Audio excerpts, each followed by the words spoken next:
We're fine. Beautiful internet you, and welcome back to another exciting episode of Careful Cantrip, where a group of friends from coast to coast do their absolute best to get lost in dungeons and at times run away from dragons. As always, I'm your host and ever-loving universe, DM Dave, and these warriors of the dice around me are my players. Guys, you already know what to do. Show some love to the trippers out there. Oh, hey guys, how you doing? You guys want to go to the prom? Ooh, are you guys going to go to the prom with Nate? Dave said show some love. That's a lot of love. Well, they're already showing us a lot of love, Nate. I got to tell you right off the bat. Guys, level 4 hype train is well on its way. We're smashing it all along. Thank you very kindly. The next stop station is Wonderland. Maybe. First and foremost, OG, thank you so much for the 23 months. My God. Pretty dilemma. 3 months at tier 1 for us? You shouldn't have. Stop it. B-Town with 100. And then Cookie Mon Steve gigantifying an emote for us at the 500 bits. Thank you so much, my friend. Skin Suit, welcome in. 6 months at tier 1 for the first time around? Really? Love you too. Cross the Streams, 14 months at tier 3 and 44 months all around. I can't believe we've been even streaming this long. Cross again with 200, and then 2 new friends right off. Con, welcome back. Con! Coming back for 10 months. And then B-Town coming in clutch with 1,000 beautiful biddies of yours. Thank you so much, guys. Y'all are far too good to us. So, let's talk. Let's have a chat, shall we? Because we have a very special partner that we're working with tonight. For those of you who know, and you've been around a while, you know how badly I have wanted a music sharing platform that isn't everything, like digital tabletop, just a lightweight version of everything. And I gotta say, Monument Studios, our partner for the evening, is making that dream a reality. They literally launched a Kickstarter today that got funded in like an hour. They absolutely smashed it. There's tons of stretch goals, by the way. And what they're giving away is amazing. You've got 100 gigs of music that you can constantly use. There's digital maps. There's lifetime benefits. There's even custom, what do they call it? Commission songs that you can get done by them. It just doesn't stop. And the one thing, guys, the reason why I hang my hat on this one is the fact that they're not going to nickel and dime you like some of the other competition out there. You get it once, and you literally have access to their entire library. It is a phenomenal deal, phenomenal program, phenomenal musicians are running it with amazing tech people behind it. So, hey, use !music in chat right now. You can go check out the Kickstarter yourself, see all the awesome things that they possibly have to offer. And hey, if you love it, then consider backing it, because we already have. It's amazing. And if you just want to be sure, I'll tell you right now, all of the music that you're going to be hearing tonight is all going to be them, aside from our starting thing, because that's our thing. Okay, we got to start off big each and every time. During the episode, all of the music is going to be from them. So if you like what you hear, I highly recommend it. Monument Studios, amazing partners to work with, and I'm sure you're going to love what you see as well. But with that said, I'm going to quickly turn it over to my good friend Nate to tell you what's up on the Patreon worlds. Hey, it's me, Nate. Totally not looking at you like Batman because I have no other choice. My neck really hurts. We're here to talk Patreon stuff. Follow me as I turn over here, and we discuss with you guys what goes on over there, huh? It's a lot of cool stuff. We do free comic book pages that we're actually adding there now. Where are you? Where are you? You're over here. I'm this way. Yeah, okay, you're this way. I'm checking out with Vea. I'm talking to Vea right now. Oh, okay. Well, then. Push up Patreon, guys. Drop my dice. We're doing a lot of stuff over there. We actually just wrapped up our one shot that was last weekend. It was a lot of fun with a bunch of cool people that we played with. We played The Witch is Dead, which is an awesome little one-page story. It was a blast. A lot of cool memories we had in a little private chat session that we did. The next one will actually be run by Raina. You see Panic. Panic, you got this. I know you do. But we're doing a lot of cool stuff over Patreon. We keep experimenting over there. If you join for free, we're actually offering the pages of the Careful Cantrip comic, which are very well illustrated. So you can go check it out over there. Shout out to everyone who is subscribing. You guys will see your names kind of scroll past on the show as we go by. Shout out to the OGs, such as OG Lava Kitten, Colin Worcester, and across the streams, I believe, as well. Appreciate you guys' continued love and support that you guys give us. Helps keep the lights on around here, allows us to be us. You know what I mean? Ram, what do you got? Oh my gosh. What about Cookie Mon Steve? We forgot about Cookie Mon Steve. You're right. And there's how actually did you forget about something else. Cookie Mon Steve? Cookie Mon Steve was actually in the one chat. We have a fun stream. I'm going to out you for a second. So, first time Cookie Mon Steve has ever played any sort of TTRPG, which honestly, very honored as the entry DM, right? Huge shoes to fill. We had a lot of fun. But, mind you, it was a D10. I've never seen anybody roll so many ones.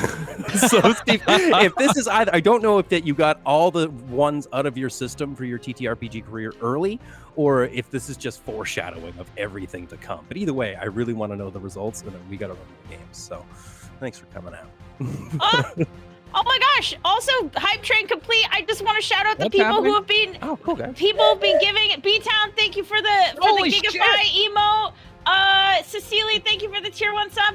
Rowdy, thank you for 2,000 bits that I saw. And 2,500 Rowdy's going getting another rowdy 500. all of a sudden. Holy shit! The heck, B-Town, Rowdy. another 1,000.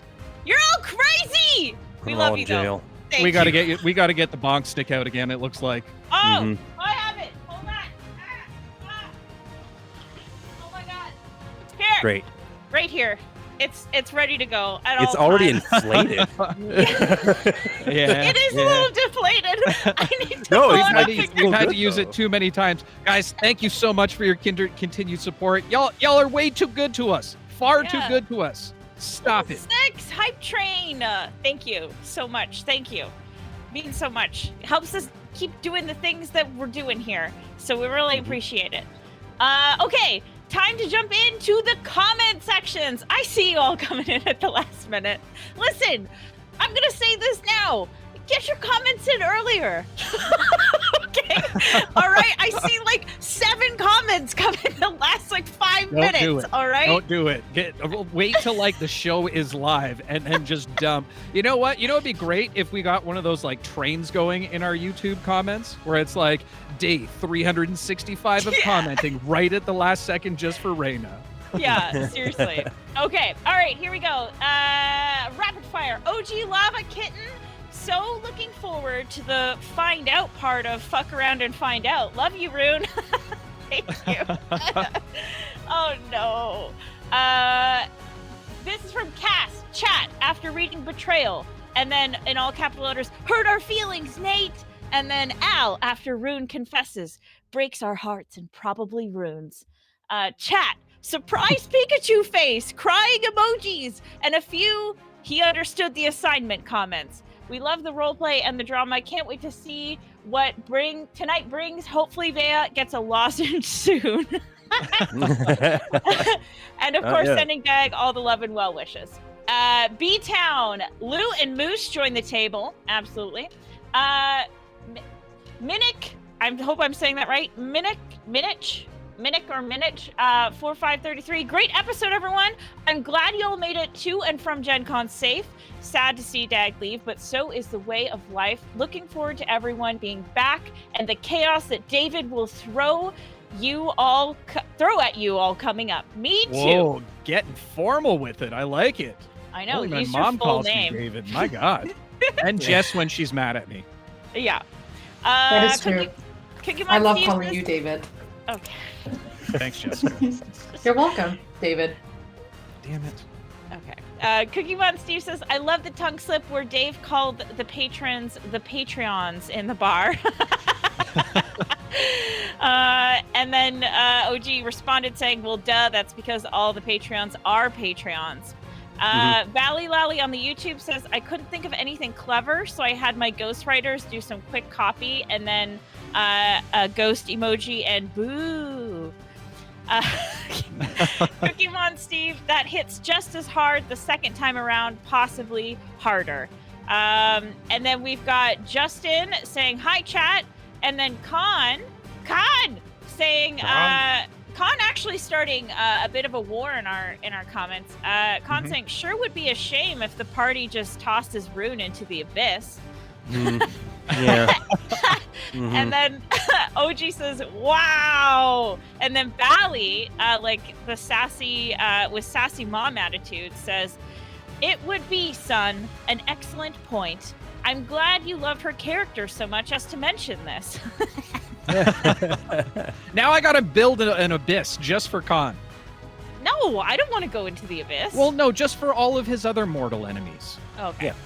Yeah. Okay, that's it for the YouTube comments. And just join me tomorrow for Fireside Chats on Wednesday at 8:30 p.m. EST on Twitch. Even you YouTubers, come to Twitch.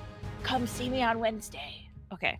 That's it. Oh, that was the perfect, like, dramatic ending, right when the song just ended like that. Damn, you could have timed that better. All right, we're almost done the announcements. The last things we got to talk about is this Friday, this upcoming Friday. I am going to be over on our new friend Classic Sam's channel doing a little bit of an interview. I think it happens at 7 o'clock Eastern Standard Time. We'll pop it down into Discord just so you're aware of the event. And hey, come on by. You can ask me all of the silly things about D&D, life, the universe, or anything inside of it. The answer is 42, by the way. There I just say, no, seriously, come. It's going to be fun. And last but certainly not least, our sponsors for the overall campaign, the Great Grimoire, doing their thing, what they do best, making some of the best minis out there in the marketplace today. I would highly recommend going and checking them out if you yourself are into the printing of miniatures for your D&D and TTRPGs and such. Or just, blow them up nice and big and you can have really cool statues around your house of things like, I don't know, wolves. Anyway, thank you once again, Great Grimoire, for sponsoring us for the campaign. Love you guys so much. But with that said, that's all the announcement we have for the evening. Finally, we got it through in under 20. Yes. We're right on 20. We're right on 20, folks. We're doing better. We're getting better at it these days. So without any further ado, players, are you ready? Ready! Oh, yeah. Ripples. Bobby! I can't tell if he's stuffed up or. I know, right? It's allergy season, apparently. Oh, Yeah. no. Yeah, I've been kicking my ass lately. All right, it's fine. Trippers, are you ready? Yo, you bet your creamy hamstrings I am. Oh boy. Well, then, without any further ado, let's go ahead and jump into tonight's episode.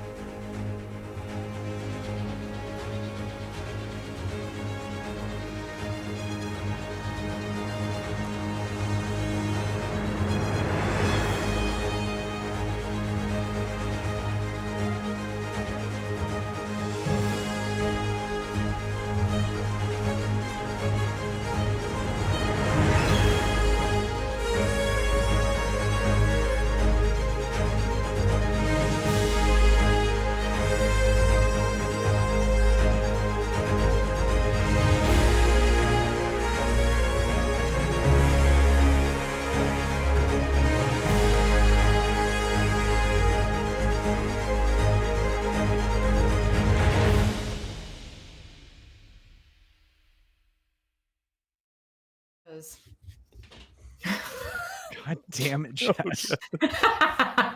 We have a countdown specifically for this. Yeah, I know. They like It's when we more screw fun it up. this way, yeah. Right, chat? I know, it's Have our backs. So, when we last left our heroes, following a day of celebration of their victory, our heroes awoke the next morning in the Oakenmoor Inn. With smiles on their faces, they congregated in the tavern's common area. But the mood drastically shifted as Pine delivered a letter from an absent Keelan. Upon reading the letter, Al informed the group that Keelan had been feeling guilty of leaving the villagers unattended in Startier Valley, and decided it was time to return home, to stand guard over any threats that might threaten the slumbering villagers. And while sad to see their friend go, our heroes understood that it was meant with the best of intentions, with hopes that they might see him again someday. As Ginku joined the table, sharing in their solace, he reminded them that they were still on a mission, and that with Oakenmoor now saved, it was time to continue their journey to the Emerald City to meet with the wizard. However, prior to leaving, the party had two last things that they wished to do. They wished to speak to Juniper to gain any knowledge that they might have of the Crow, the Coven, or the whereabouts of Belladonna. And Minnie wished to check out the Cogsworth shop to find any hidden treasures amongst the shelves. Ginku promised to speak with Coniferous to try and gain audience with the town's enemy, while the rest of the group enjoyed their last day in Oakenmoor. However, as the party entered the Cogsworth shop, they found more chaos and pandemonium. Speaking to the shop's owner, it was discovered that his workshop was on the fritz, that his automatons had seemingly gained a mind of their own and was wreaking havoc in the lower recesses of the shop.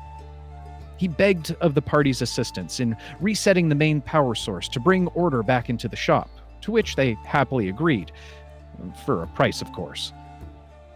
Heading down into the basement workshop, the constructs had made a mess of the locking mechanism that opened the door to the power source room, and after inspecting the mechanisms, the party realized that this would be by far the easiest problem that they have ever encountered and would take absolutely no time for their sharp minds to crack.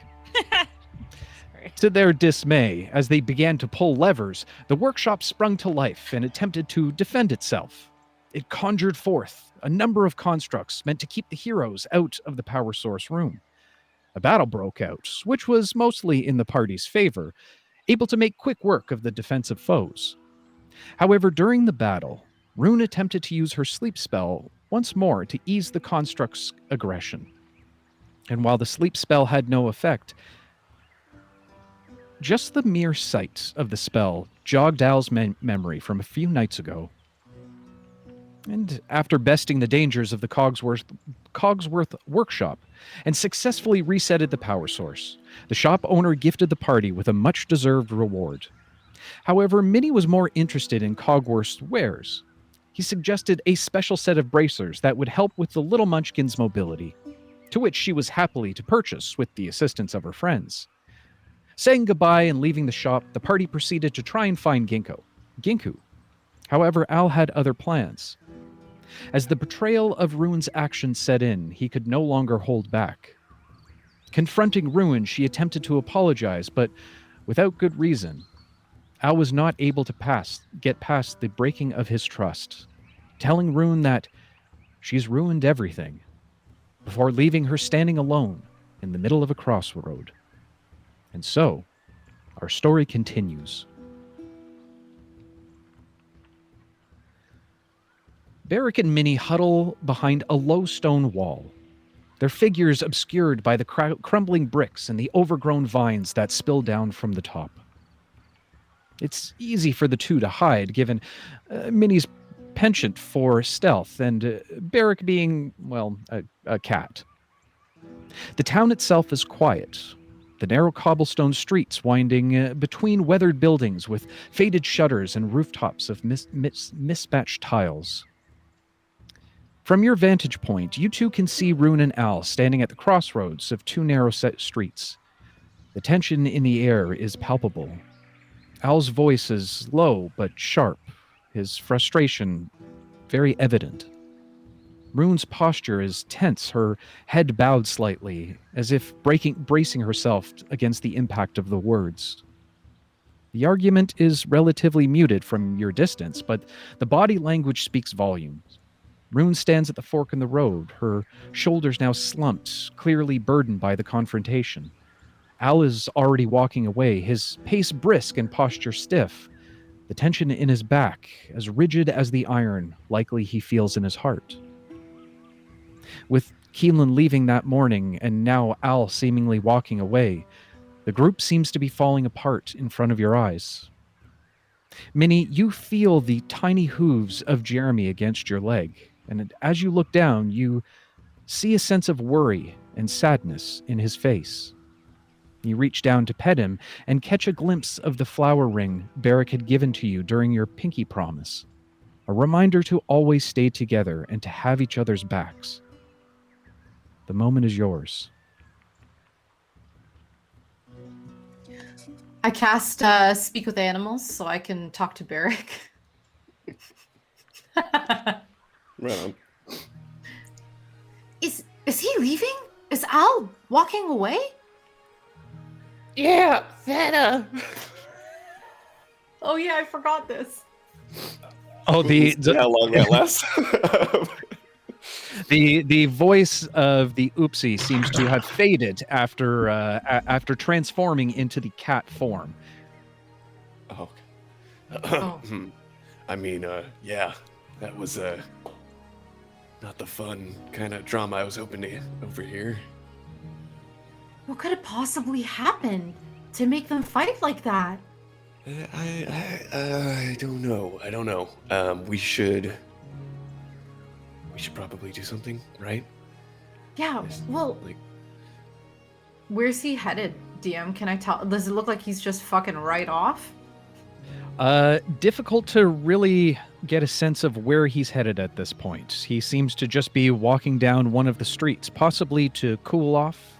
It's hard to tell.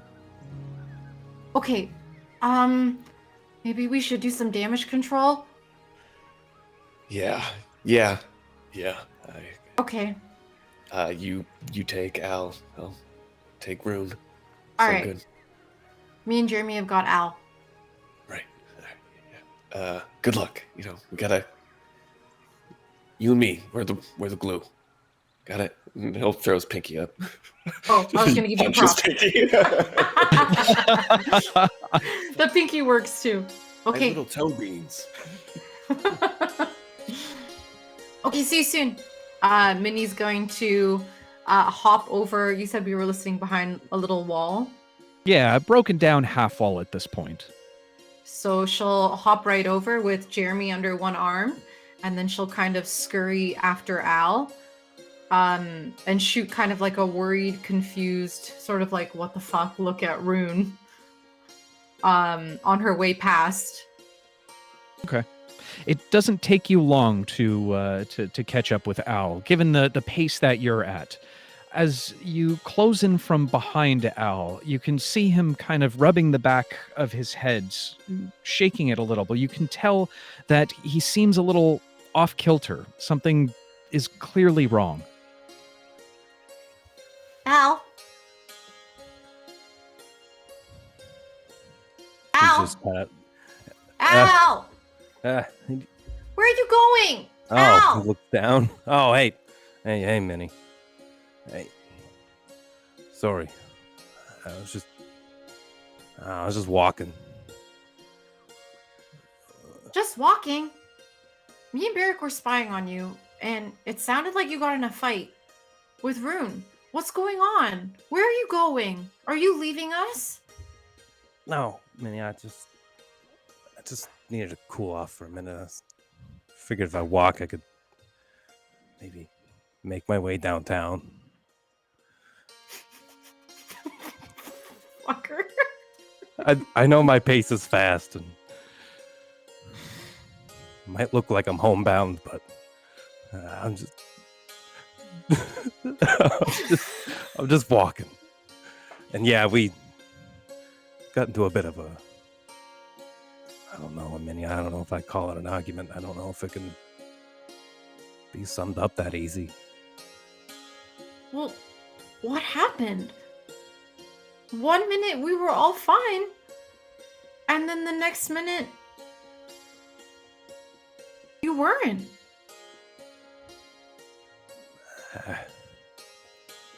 If not for nothing, Minnie, I think I'm doing okay. It's Rune that I don't think was ever fine. Even more now. Ever since, the thing with her mom, it just seems it's getting worse. Minnie, that night at the tavern a few nights back, she used a spell on me. She put me asleep. And then, I don't know exactly what she did, but I remember sort of waking up when she was coming back into the room. I think she might have took my lamp. I don't know why. But I do know that she's been lying to us. And for us to stay in a group like that, I don't know if it works. What do you mean lying to us? What lamp? Why would she put you to sleep? For like a prank? I don't think it was a prank, Minnie. I think she wanted something and thought it was easier than asking. Makes me worried that she keeps going, getting more powerful. What else will she want and not feel like she has to ask for it? But Rune would never do anything to hurt us. That's what I thought too. But look at me now. Why would she take your lamp?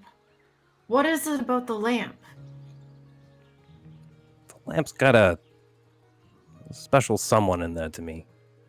Very powerful and closely connected to magic. Someone in the lamp? A magic? Yeah. Something I've been wanting to tell you guys, but I figured with maybe Rune figuring it out wouldn't be too long before you guys did.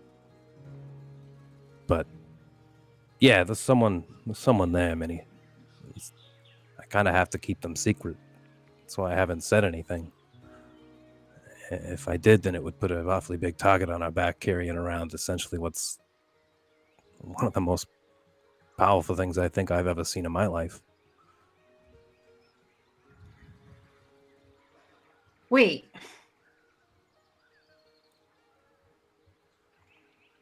Now I'm confused. Because you're mad at Rune for telling a lie, but then you're also keeping big secrets, which is also kind of like a lie. So aren't you kind of doing the same thing that Rune's doing? I wouldn't see it that way, Minnie. The stuff that I was trying to do, at least the way I seen it, was trying to protect the group. But maybe she's trying to do the same thing. You have to at least hear her out. Did you talk to her? Did she explain herself? Man, I think what worries me about it, and it's not that I'm mad at Rune. We have a long journey ahead of us. If we were going to do what we're doing, I don't think there's going home anytime soon. So for us to travel with each other, I told Rune about the lamp, Minnie. She knew about it. She knew. Didn't know the extent. I promised that I would introduce him to the Genie one day. But she knew it was there. And she used that against me, rather than trusting me enough to allow that to be a thing. She just took it for herself. So it just shows me that I don't know what we could trust her with going forward. Can we travel with her on the road?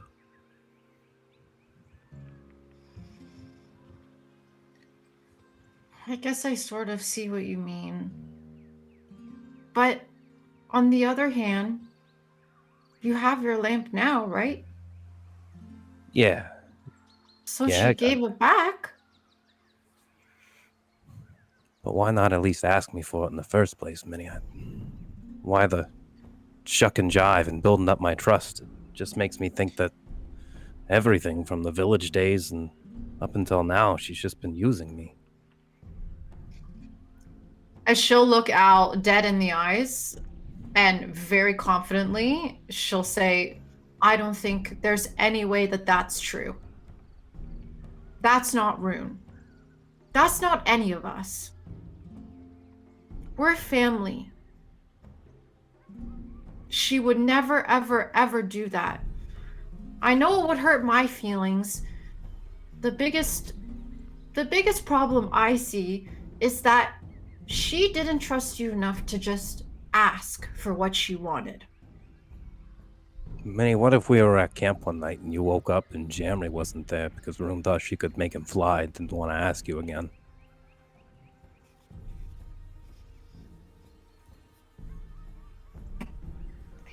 I hate that ridiculous comparison. She'll kind of frown, sort of puzzled. Yeah.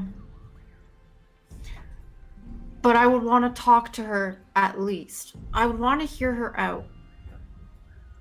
I trust everybody's judgment here. If she did something like that, even though she knew it would hurt my feelings, I would assume that she would have a really good reason. And maybe until she yesterday, does. Yeah, up until yesterday, I thought the same thing, and then I'm not so sure. But all right, Minnie, if you think it's... I don't know, if you think it's best to hear them out.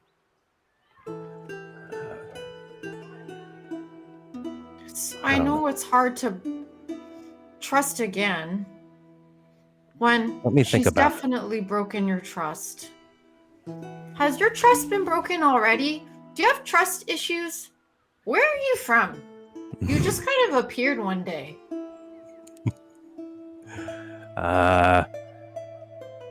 Yes, a place called Agrabah. It was over the course of a week that I slowly revealed myself to the town. That's about answers your questions. Not really. Oh. Well, Minnie, I'll tell you. What happened? You have to get to the root of the problem. That'll help you trust Rune better. I feel like Minnie's pulled up with like a stool, like a pen.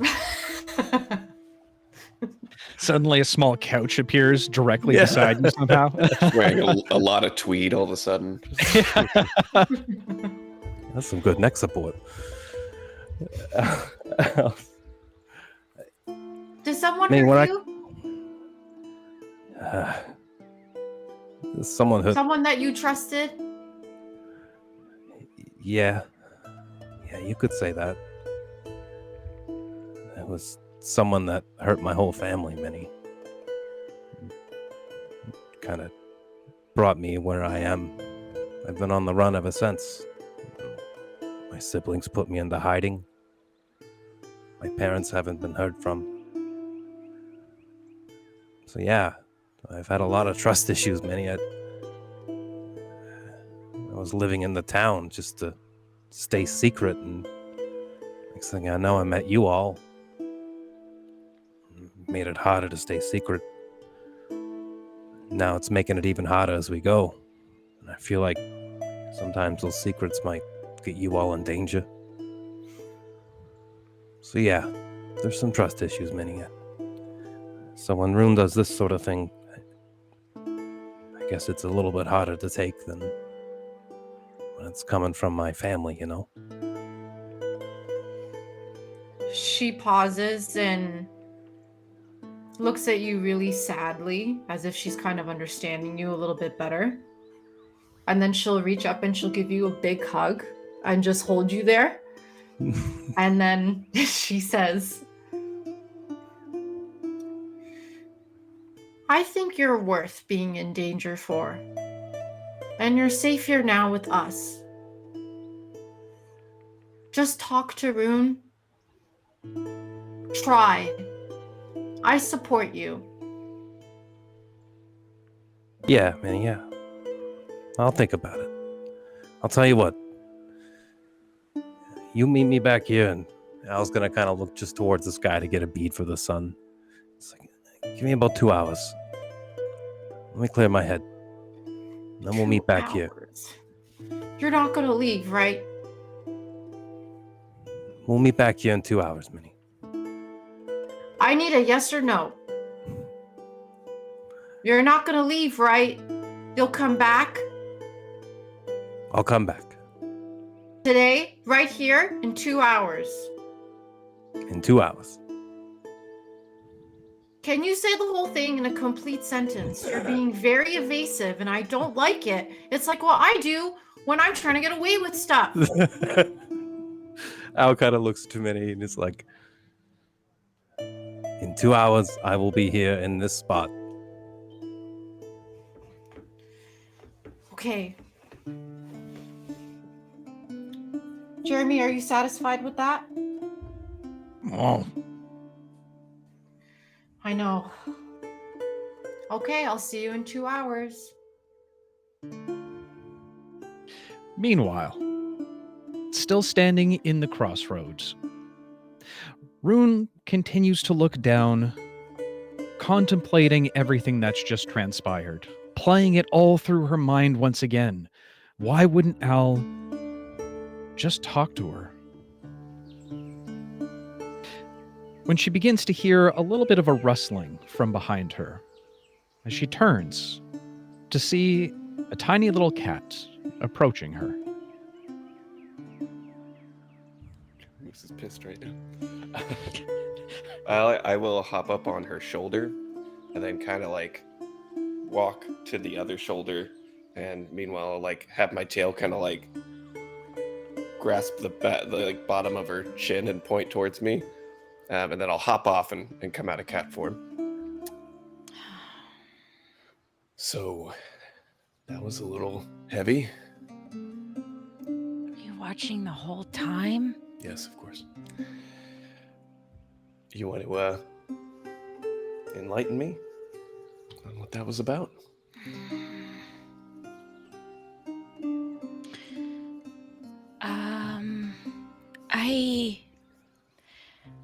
I did something really bad to Al. And yeah, I guess he remembered. Although it was never my intention to make him forget, I thought maybe it could all just disappear and we could just forget about it. But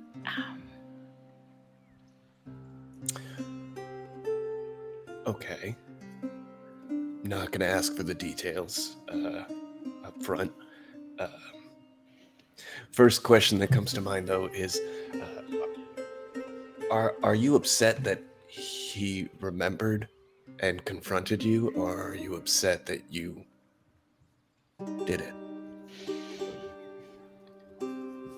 I wish I could take it back. I'm upset that he left.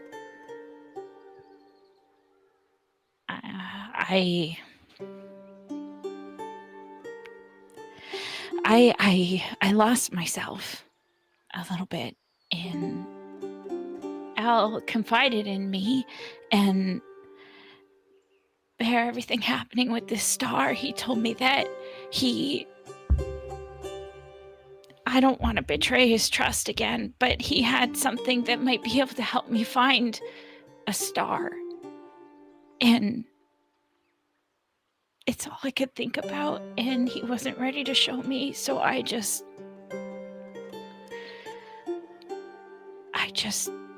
took it. And the worst part is the information that I got is kind of a long shot, and on top of it being a long shot, I need Al to help. So I fucked myself, and I fucked my friendship with Al and potentially the whole group, because I didn't take a minute to breathe, and I didn't just accept the deal that I made. Right. Yeah. First off, and he's going to flick her on the nose like you would an animal. Bad. No. What are you doing? What are you doing? Look, we had a conversation a couple days ago about being open and honest with each other. And for you to turn around and then not do that, hell, even I'm questioning your trust at this point, and I'm your damn brother. That being said, I think what would really help this situation is maybe if Al knew why you're so tense and desperate. Because from his perspective, I imagine what he's thinking is that you just took it because you're star crazy or power hungry or something along those lines. He has no context as to why you did what you did. I know that you're scared as hell. Hell, I'm scared too. But let's do this together, as a group. Because there's been, countless times in the short few weeks that we've been traveling where one of us had to save the other's ass. So let's continue to believe in that, because I know that's real. Assuming he'll take you back, and he's gonna nudge her enough to get her off her footing, just to. Yeah, I don't know, Bear. I didn't even get to anything with Al because he just. Oh wow! There's a lot of animals in the forest today. He just looked at me and then he left. And I don't know if he's gonna even want to hear me out. I don't know if I'd want to hear me out either, to be honest. I think maybe you are underestimating the charm and intensity of our dear friend Minnie. This guy gets it. He points over to, I don't know, a bush somewhere. Yeah, but do you really think Minnie is supporting me? Minnie doesn't know. Minnie knows that you mean well. And I think for Minnie, that's probably enough. Maybe. What would you say if you were me, Bear?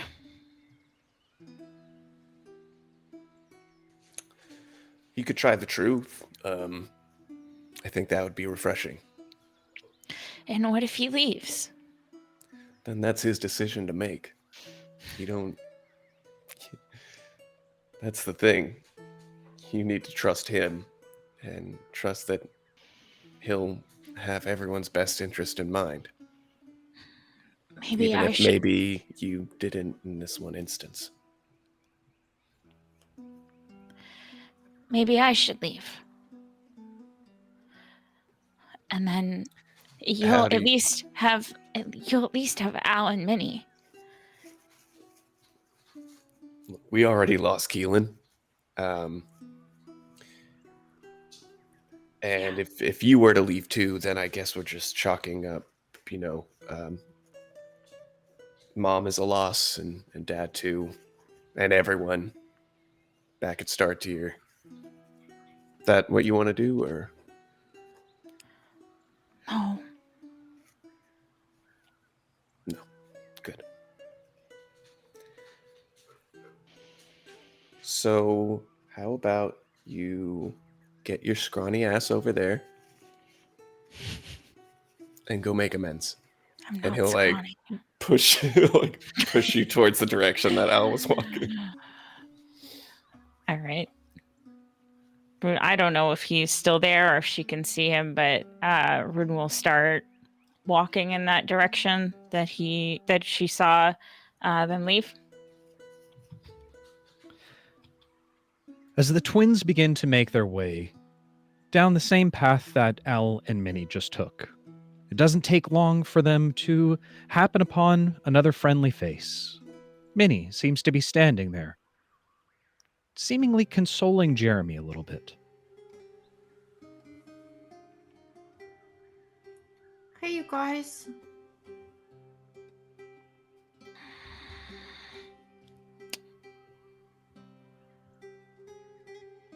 Rune's sort of just nervously standing there, seeing if she can catch the eyes of Al. Al is not with Minnie. It's just Oh. Minnie and Jeremy at this point. Never mind. She's standing there and says, "Hi, Minnie. Were you just with Al?" Yeah. He says he'll be back here in 2 hours, so I'm waiting for him. 2 hours. What is he doing in 2 hours? What does he need? What do you mean 2 hours? He said he was gonna go on a walk and clear his head. Okay. Did he tell you anything? Yeah. He told me what happened. But I know that you had a good reason to do what you did. It doesn't make it okay. And I would be really mad if you took Jeremy while I was sleeping and tried to make him fly. What? But He makes a good point. That seems like a oddly specific example, and I wouldn't do that. but you had a reason, right?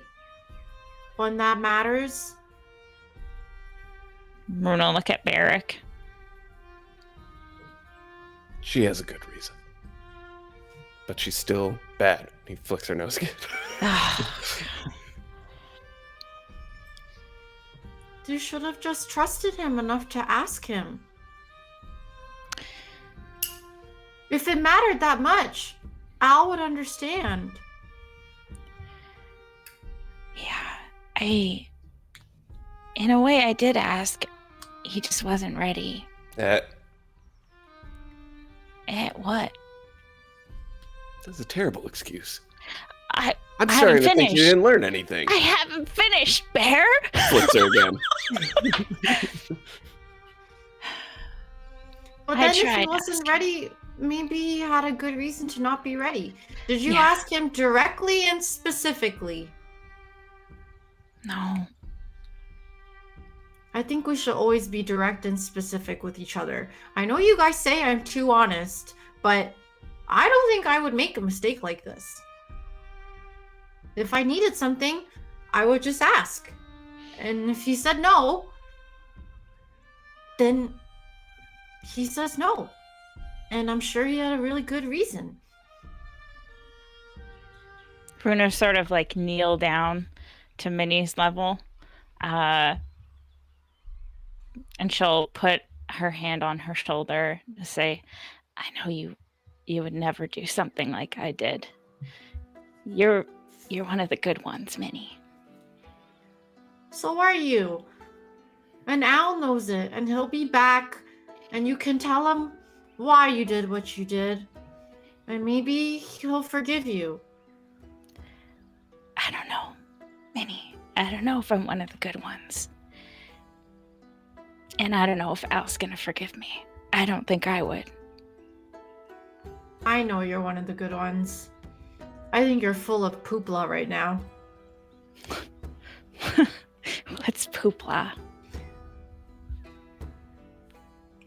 I think you're just being hard on yourself and having a little bit of a pity party.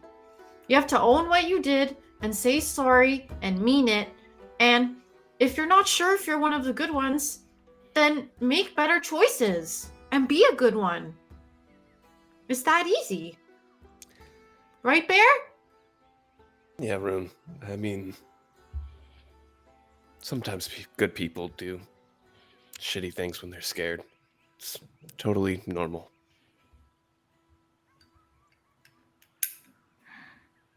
We just gotta make sure that we try not to do them. Make the effort. Yeah, Or I'll you guys punch you. are right.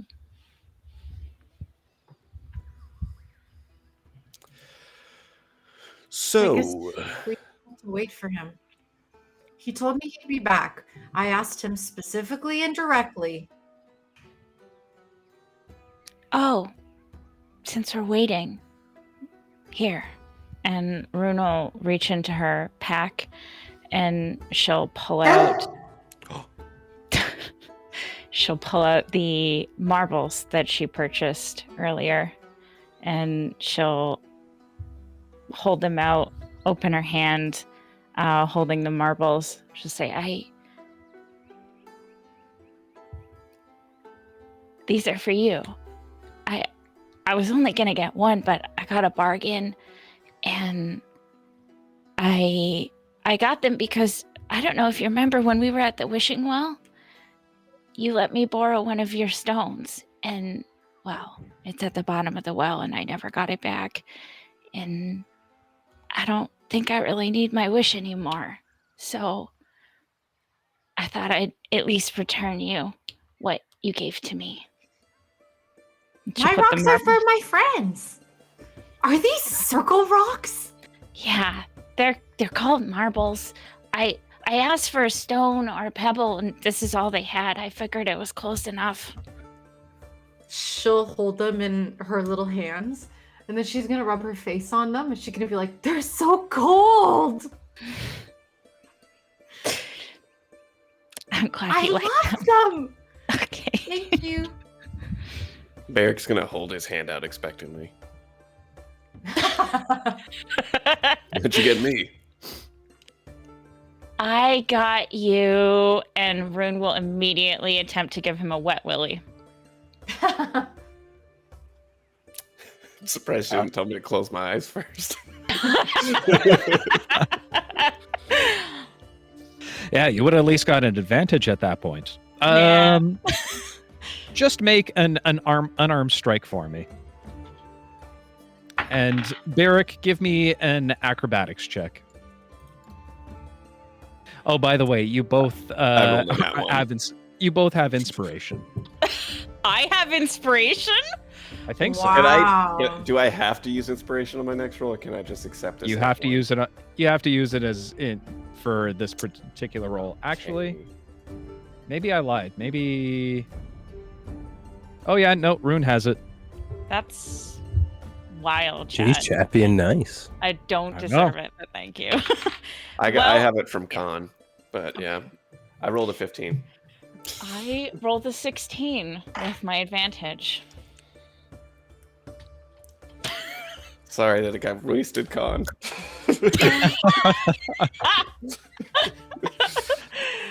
All right. Hey, describe your wet willy Please don't. Rune in licks, explicit detail. no, Rune just licks her pinky finger and she just shoves it into his ear and rubs it around. That is what a wet willy is. Yeah. Yep. He just kind of like shoots it off. As the three stay and wait, trying to make as much light of the situation as possible, even though the tension and anxiety hangs heavy in the air. Meanwhile, Al seems to be walking about. Actually, where is Al right now? I kind of feel like he would have scrolled himself off to a bit of like a sequestered alley just to clear his head a little bit. Al's very much... I don't know the layout of the town, but I pictured like after the meeting with Minnie, Al would have sort of wandered for a bit, but found himself at the town exit. And now is sort of like in a nearby alley, sort of weighing options. Do I stay or does he keep moving on like he always has?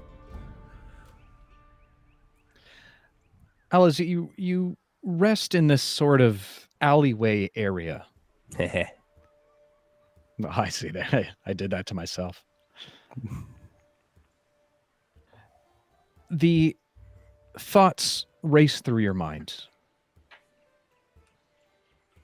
They have been wonderful people to you for a very long time. You've called them friends, and you have trusted them. But that trust has been broken. And given your past, it's a difficult place to be again.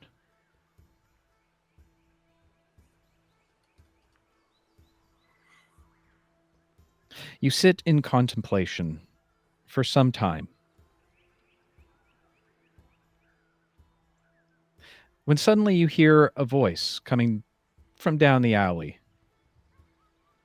Hey, are you okay down there? Al's As you very look, taken back by concerned citizens. He's like, what the hell? Clutches his valuables a little closer. Thinks he's about to be robbed. as you look up, you see a face that you've seen in town once before. Suddenly, Jerry is peeking his head from around the corner.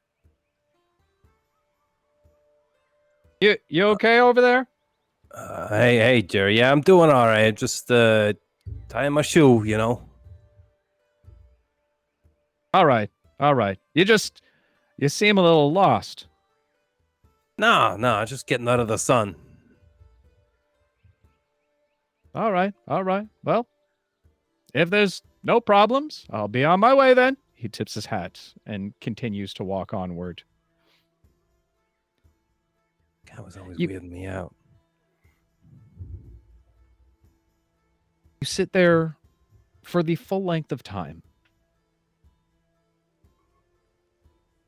And as you look up towards the sky once more, you would bet that the 2 hours is up. What would you like to do?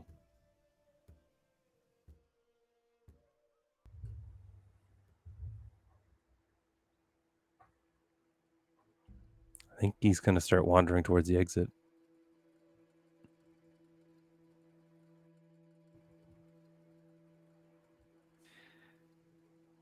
As you leave the alleyway, you take a look down one of the familiar streets as you look back at Oakenmoor Inn. You walk down the cobbled streets that you first walked down with the rest of your companions.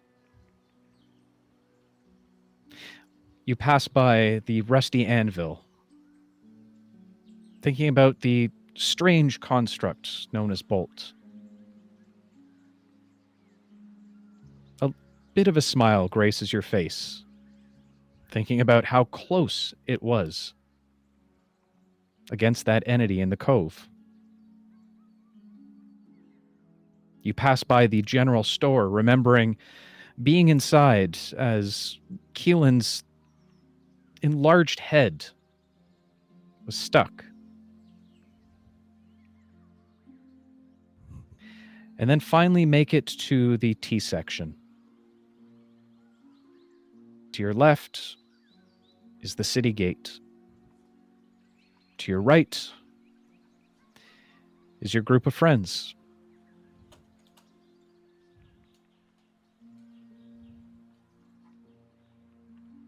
What would you like to do?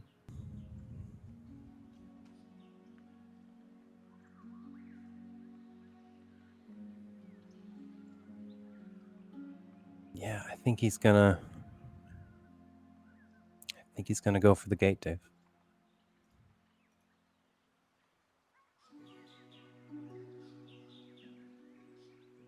But Go ahead. I think they're sort of at least owed a goodbye. So he's gonna walk towards the group with kind of his goals set in mind. Okay. You take a glance towards the gate before turning right, now fully resolved in your decision. As you walk back to the spot that you told Minnie to wait at. As you do, you see your companion standing there. And as Al approaches, he catches all of your eyes.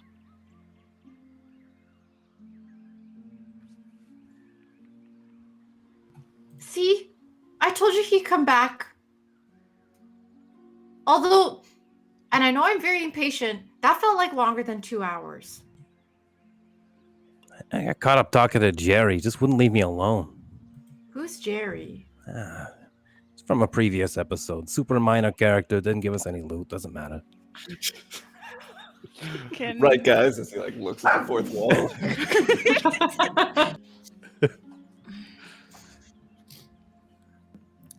Hey, just happy to have you back. We'll go in for a bear hug. A bear Yeah, hug. thanks. There. He's gonna return the hug, but as he's pulling away, you can kind of see a hesitation. Pulls you tighter. I'll put you down. I was dying. Oh, Sorry about that. I get a little carried away sometimes. that's all right. I was gonna cuss Gust on himself and be like, Like an inhaler. okay. Yeah, exactly. Yeah, essentially, yeah. Yeah, no, he's. I was gonna look to Minnie and be like, I told you I'd be back. But Minnie, I'm not staying. What do you mean? Shut up! No! You have to stay! You can't leave! Don't be Okay. ridiculous! Confused. Do you want me to explain or do you want me to shut up? I want you to stay! You have to stay! You can't leave! Why? Ow. Look, just... If you want to leave, then that's up to you. She nods at Berrick. But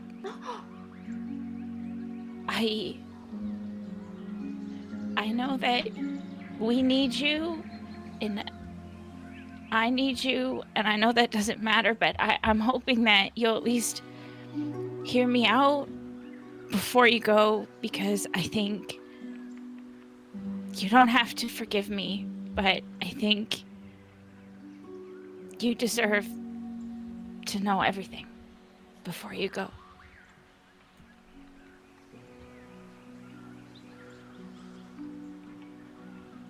All right, Rune. Tell me what it is you have to tell me.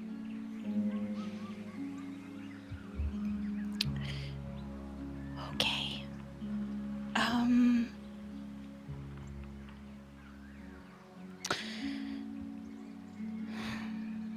So I haven't really been myself lately, and I don't really know who I am anymore. And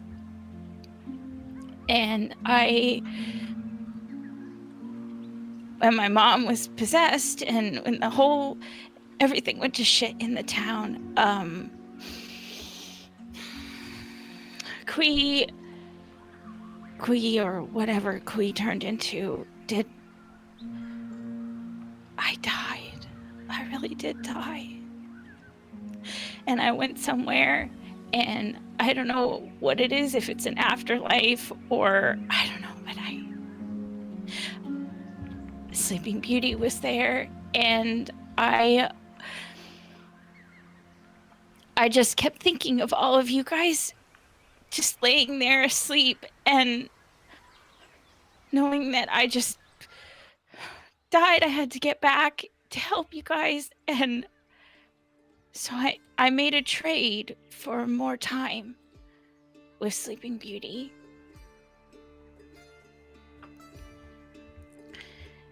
And the good news is I'm back for a little bit. But I've been really struggling accepting that. And I've been trying to come up with ways so that I don't have to say goodbye.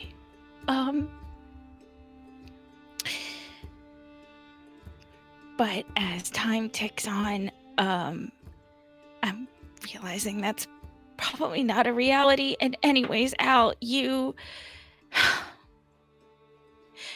confided in me about your lamp, and I've been looking for a star because I know it offers a lot of power, and I don't even know if I can use it or how to use it. But I was looking for a star to get power so that Sleeping Beauty, when she does call for me, maybe I can use it to overpower her. I don't know, or keep control of my body, or I don't know. And we had that really great talk about how you think that we might have been connected and all the information about the stars, and then you told me about what's in your lamp, and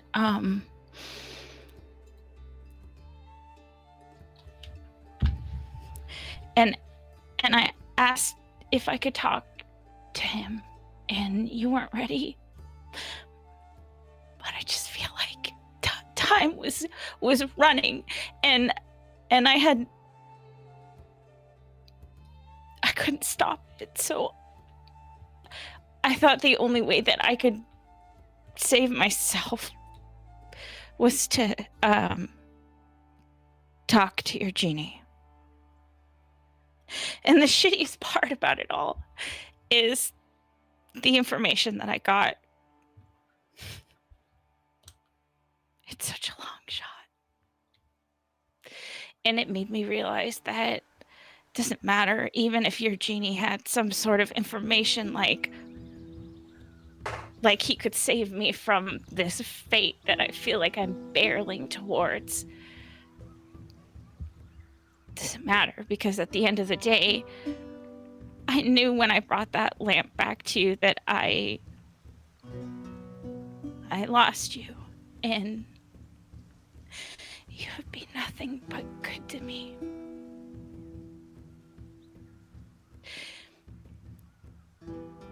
So, I'm sorry. And I wish I could take it back. But please don't leave, because if not for me, for these two, because Minnie and Bear, they're good people, and they're gonna need someone. Especially after all this is said and done and I'm not here. So I'm sorry.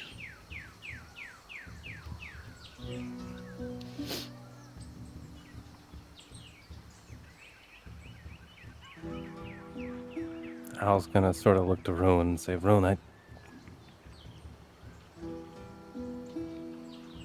get it. But I don't know if I can move past.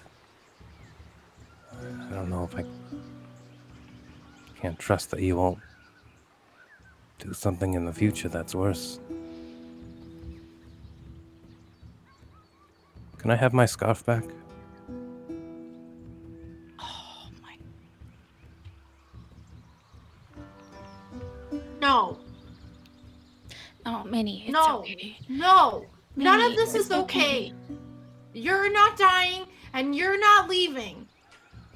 And we're not lying or keeping secrets or doing any of that nonsense anymore.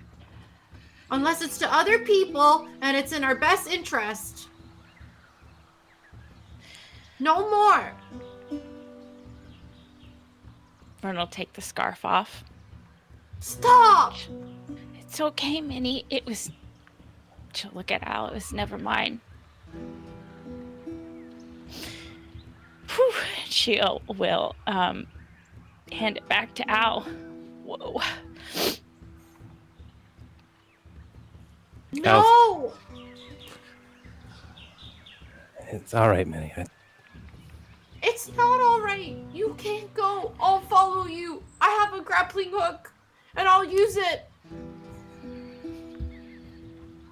Berrick will put Breaking his my hand heart. on Minnie's shoulder. Look, You after can't Keelan left, go. I'll find a way to help people back home. But for now, Minnie, I think I gotta take care of some things first. things. We'll help you. We do everything together. I don't know if this one is something that we can. I don't know if I trust having you guys there with me. So, for now, Al's gonna take the scarf and sort of rewrap it. You remember kind of used to seeing, with like the coming up over his face and kind of down in between his collar to hide his identity. For now, I gotta keep moving on, Minnie. I won't let you.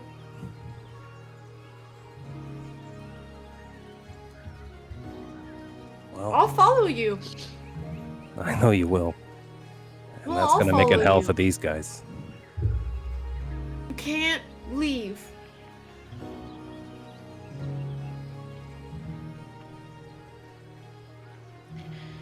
Please don't go. What do Well, we it have doesn't- to do?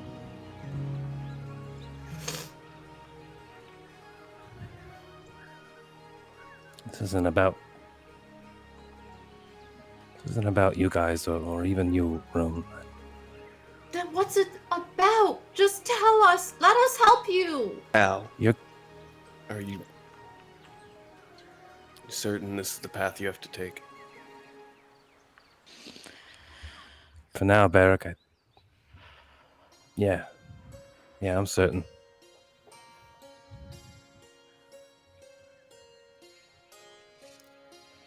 Well, I don't like it.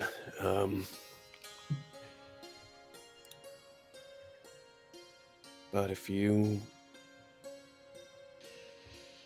don't trust us enough to grace us with your reasoning, then not sure there's much left to say. Look, Berrick, the reason you guys will get hurt. It's been close Who call after cares? close call. Rune died, Minnie. Rune died. Which is the reason we are all in this in the first place. Any of us Wouldn't could have- die at any time. We're all on the line for each other. That's how this works. Yeah, bad excuse, Al. I appreciate We it. all would have died if we didn't have each other in this situation. But you guys probably wouldn't have been in the situation if it wasn't even for me in the first place. What does that mean?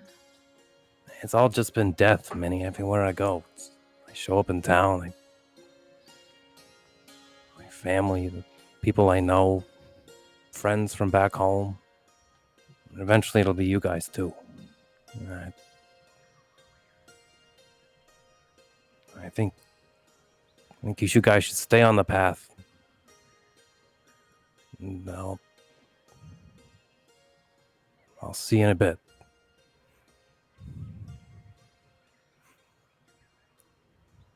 No. It doesn't make any sense. How would Minnie. we be safer without you? Minnie. You help us. We help each other. What, Berrick? I think we're wasting our breath on this one. I think he has his mind made up, and we have to respect it. As much as we don't like it. He's just like maintaining eye contact with Al. Hey, Al. Before you go, I really did mean all the stuff I said before. Okay. I know, Rune. Al's gonna kind of turn and walk towards the exit. Fine. Turn your back on us. Leave us alone. Get out of here. It's okay, Minnie. Let him go. Leave me alone. She runs to the inn. Berrick will chase after. Rune will just stand there, looking down, watching Al leave and Minnie and Berrick run away.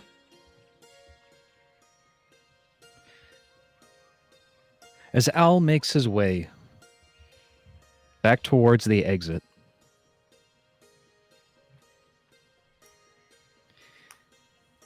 you stop right at the city limits. taking one last look of the banners with the golden apples nestled in their nests. And with a deep breath, Al walks out the gate. And that, my friends, is where we're going to take a short rest for the evening. Get your tissues. Get your. Oh my God, Nate! I'm gonna find you. Don't worry, we're gonna find him. I'm following him. I believe you will. You're probably already in his pocket. Nate. Oh my God. Oh, I should have turned into a rat. Ah! Hey, we had to wait 2 hours for him, right? That's a short rest worth of shit, right? Oh, yeah. You Oh, guys definitely good. would Okay, have. good. I have my wild shapes back. Amazing. Amazing. So, with that said, we will be back in a few short moments. Our short rests don't take 2 hours, but we're going to take a quick bio break. And we'll be back here in a few short moments to continue our adventure. So, go get your apple juices. Go get your orange juices. Go get your tissues. Tissues. And we'll be back to a tish juices. That sounds terrible. I don't like that. And we'll be back in a few short moments. We'll see you real soon, guys. Bye-bye. And we are back, ladies and gentlemen. So, hopping back into the episode. Al.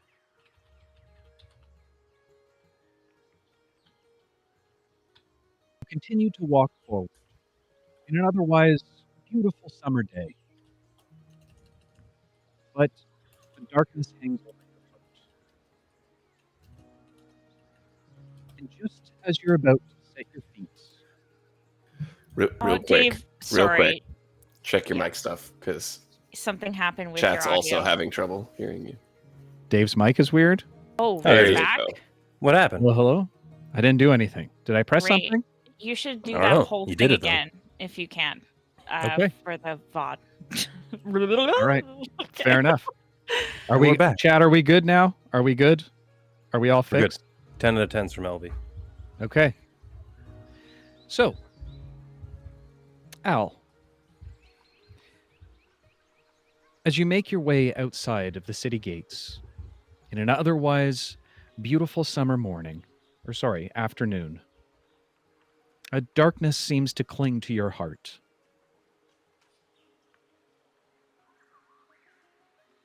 Just as you're about to put your foot back on the golden brick road, you suddenly hear a voice. Are you sure you want to do this, kid? No. I think I have to. As you say this, plumes of purple smoke start to billow out from your lamp. Now manifesting directly in front of you on one of the very rare occasions, seeming almost humanoid in nature, save for the missing bottom half. Your genie appears.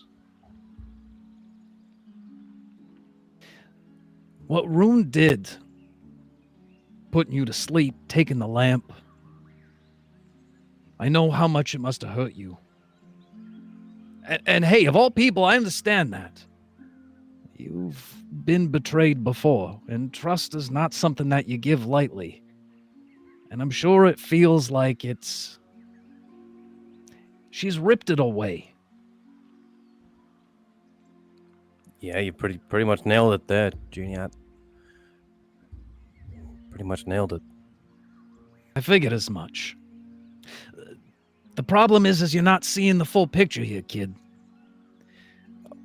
Rune isn't after power, at least not in the way that you think she is. She's afraid, Al. You might have not seen it, but I did. She didn't take the lamp because she craved strength or some kind of knowledge or anything like that. She took it because she's terrified. There's something bigger here that's weighing on her. That's, to be frank, it's bigger than both of us. I get it, Genie. I know that's why she did it. I'm telling myself that's why she did it. It's why I have you. But yeah, I just worry that it starts there, you know. That's what we saw back home. The people. It all starts from fear, and it goes to something bigger. Look, I wasn't just gonna forget about them. I couldn't do that. I was gonna see if there was a way that I could maybe get Rune's star. yeah. I figured if I could help with that, then she wouldn't be so afraid. But I don't know if I can trust her while I'm doing it. I don't know what the fear will do. Will I wake up one night and you're gone? I can't help out back home. You're my only ticket to doing that. I hear you, kid. And fear, it doesn't make a lot of sense, does it? It makes you do crazy things. But when you're afraid of running out of time, you don't always make the right choices. She should have trusted you and talked to you about all of this, yes, but I gotta think. Fear might have clouded her judgment. And because of that, she made a mistake, Al. A terrible mistake. But it wasn't out of greed or malice. I don't think Rune wanted to hurt you. She's just lost. The way you've been before. I mean, more than once, if we're gonna be honest. And now she's afraid, just as you've been before. She's afraid of losing herself, afraid of what's ahead of her. You know that feeling, don't you? Yeah, I get it, Genie. I keep going back to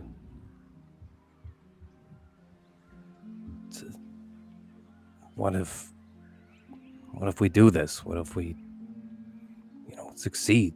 What if we figure out and help the town? And look, that whole party, they're stronger than they know. Alien, there's something I gotta tell you. This is bigger than the town. This is, as I said, bigger than both of us. She's mocked, Al. I'm not exactly sure how or why exactly, but she's changing somehow. It should have been literally impossible for her to summon me the way that she did. That's only typically reserved for, our associates like you. Which makes me think that the wards have something to do with all of this. She kind of said something about it back there. I don't know. I wasn't really paying that much attention. Yeah, that tuned out too. Yeah, so she's a little long-winded at times, but God's bless her soul. Yeah, Jeremy started doing this one thing with his hoof, and it cracking me up, but I couldn't laugh because it was very serious back there. I saw that. It was pretty good. But I digress. I first noticed it the night of the ceremony, but when she summoned me, I got a good look at her, Al. And it's not like anything I've ever seen before. And if I'm gonna be honest, it terrifies me. I might not know why or how, but I think I'm starting to understand what she's becoming right now.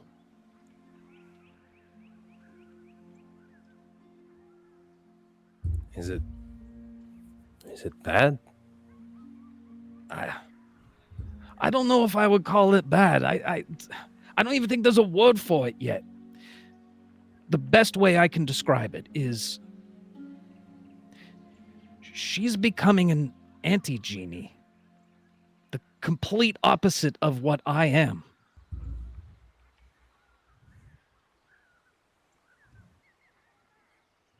So, what's that mean for people like you? People like me? I don't remember reading about no anti-genies before. Yeah, well, listen, Al, kid, the only way I know how to explain this, to really get you to understand what Rune's becoming, I think it's time for you to know where I came from. Many, many, many cycles ago, before like your great, great, great, great, great, etc. grandfather was born, Agrabah was a very different place. It was teeming with life, and not the oceans of sands that you know it as. King Solomon had led us to a golden age. Our coffers were full, our people were happy. Happiest anyone could ever be. We worshipped the ground our king walked on for what he'd done for us. At the time, I was just a young scribe under the tutelage of a great mage. He was one of the king's advisors. One day, we were called to the king's table to discuss an idea. Now, you gotta know, and you might know this from some of your history lessons, but King Solomon was a talented sorcerer in his own right. But he wanted more power. Not for his own endeavors or anything along those lines. He just wanted to ensure that the golden age of Agrabah lasted forever. And one night, he called 100 scholars, mages, and sorcerers the likes. That night, he revealed his idea. To ensure Agrabah's forever prosperity, he aimed to become as powerful as one of the wards himself. He thought that by capturing some of the divine star magics, his people would never want for anything again. And as I said, we already worshipped him. By the time the sun rose again, we weren't sages and sorcerers anymore. The 100 members were now clerics, devoted to the will of Solomon. King called forth his master masons and told them of a vision of the great Temple of Solomon.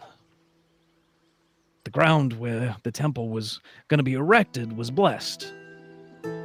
But before any of the stones were placed, the 100 of us gathered, and that's where we were anointed as his official clerics and given all one task: to create a ritual so powerful that it would raise Solomon to godhood. It took the clergy 50 cycles, but we eventually found the answer. The ritual would take all of our concentrated efforts for 1,000 nights. And on the 1,001st night, that ritual was finally achieved. At the stroke of midnight, Solomon began to rise into the night sky towards the divine veil. But something weird happened. We all began to ascend with him. Higher and higher and higher we went, until we could almost touch the divine veil itself. In that moment, the wards turned their attentions towards us, and the parade of the night sky was furious. Solomon's hubris enraged the wards, and our punishment was delivered quick.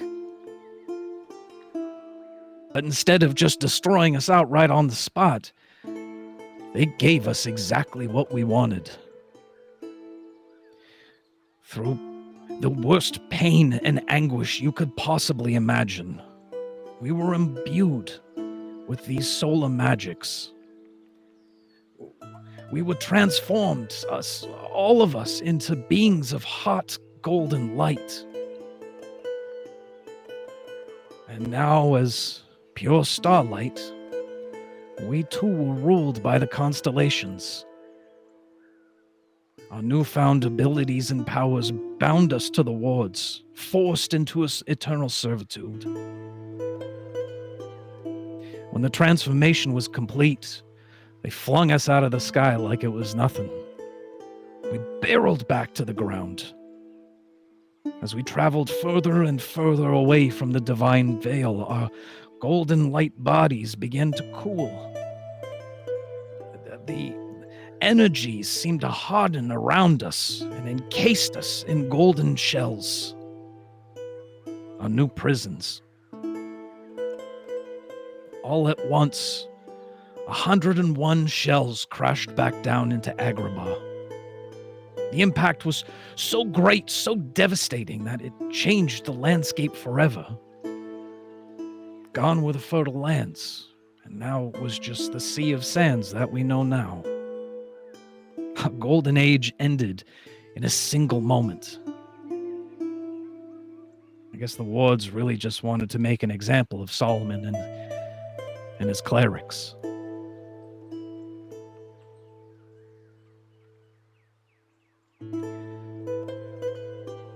And this is where Rune kind of fits into everything. I mean, now that you kind of know what we are, I can maybe explain a little better what Rune's becoming.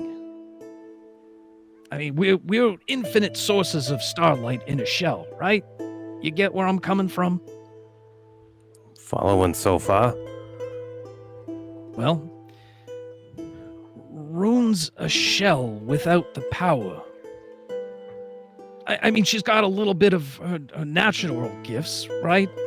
But there's so much more space inside of her. And I mean like a lot. Mortals shouldn't have that kind of capacity for magic, Al. It's like she's some sort of vessel. For what? I have no damn clue.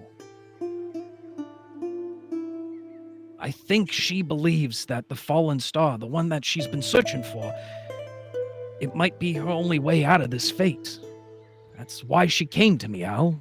She was desperate for answers, for any kind of hope, for anything that might keep her from becoming this vessel that she dreads. She did mention that she had a pact with Sleeping Beauty while she was only here for a limited time. Do you think that Sleeping Beauty might have kind of turned her into this vessel? And if that's the case, then why Rune? Well, to answer the first question, I do. To answer the second, I don't know. Does Sleeping Beauty, does she have anything against the genies? Could you see her wanting to maybe use you in some way, or I don't know, maybe she's making a grab for power? I don't think that's the case. As I mentioned, we're servants at the end of the day. They don't have to tussle with us for about anything. Yeah, the contracts are pretty clear on that. Yeah. There is one other thing, though, Al. I've caught some word on the wire. A message that's gone out to all the Genie. They're calling us home, Al. I don't know what's going down, but I got a really bad feeling. Something big is coming down the pipeline, kid.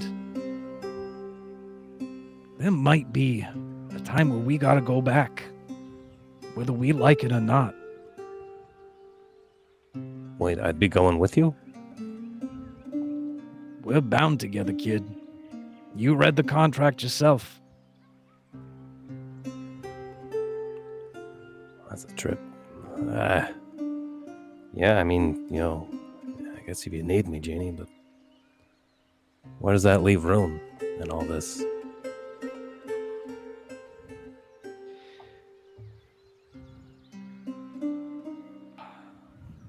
I don't know, Al, but if this is the fates that she's been dealt, that star might be the only way for her to get out of this. And yes, she should have trusted you in all this. But maybe, and hear me out, just maybe, now might be the time for you to trust her. You know, show her some patience that you've needed when you felt lost. I keep going back to what we were talking about earlier about fear. And I keep thinking, what happens if, what I fear is true? And after learning this, now I'm a little bit more worried, but what if we're just filling the vessel for our own end, But then, this is where I go back and forth, Genie. You see, the brain's funny like that. This is what everybody says about getting older. I think I'm starting to get it now. But maybe that's just the fear talking to me. Can I give you one piece of advice, one old man to another? All right, yeah, shoot. It's not easy. I know. But you've faced the unknown before, and you've survived it. Wherever this thing goes, maybe this time, maybe you can help her survive it too. And not with magic or stars or anything along those lines, but with understanding.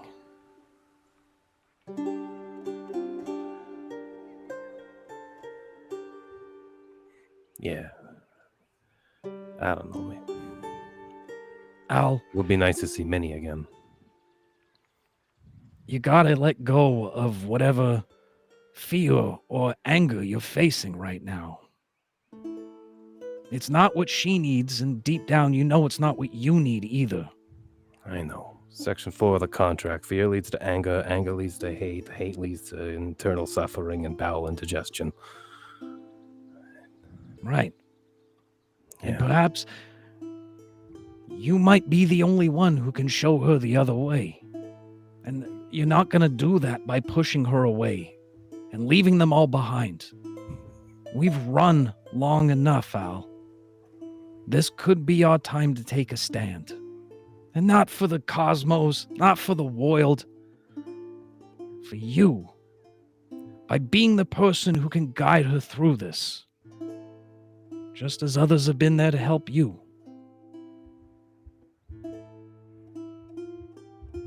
I'll stop letting the fear take over. But it doesn't mean I might not be wrong in this. Just promise me if we do feel like she's getting to that point, Genie, you'll help me see it, even if I don't? Like I said, I got your back through and through, kid. We're bonded, you and I. We've been together from the start, and we're going to be there together at the end. If Rune steps out of line, and we need to put her down, then that's just what we got to do. But there's a hope left. And you could be that hope for her.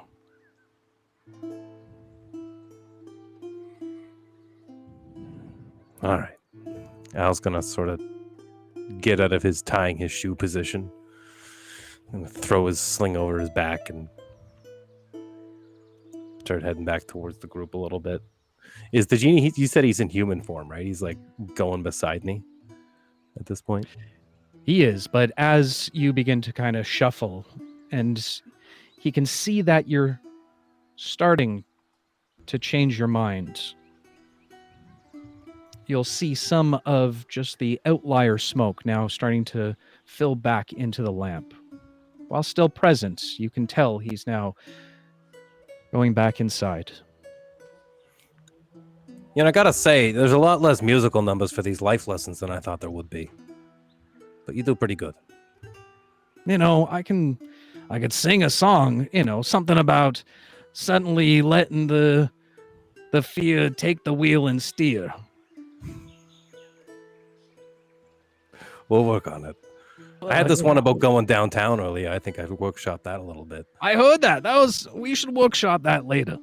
It'll be huge in like 3,000 years. All right, Genie. I'll head back. As the smoke now continues to envelop inside of the lamp, you hear him once again in your mind. You're stronger than you know, Al. Your family would be proud. As the last wisps of smoke enter into the spout.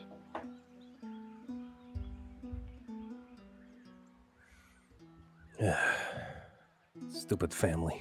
Al's gonna kind of like shake his head but smile a little bit and head back towards where he saw the group last. To the rest of the group, as Minnie and Berrick run towards the inn. Rune, you've waited for a few moments until Al was completely out of view before heading to the inn itself. As you enter into the tavern, it's a lively afternoon.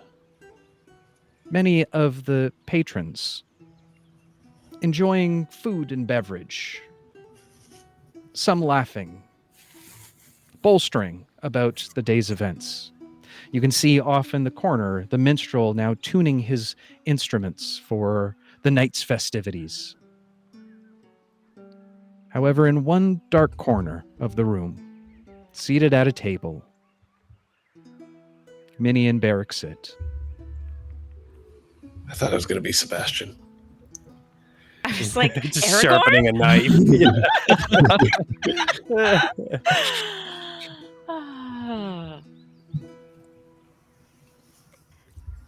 Rune will walk over to them and sit down.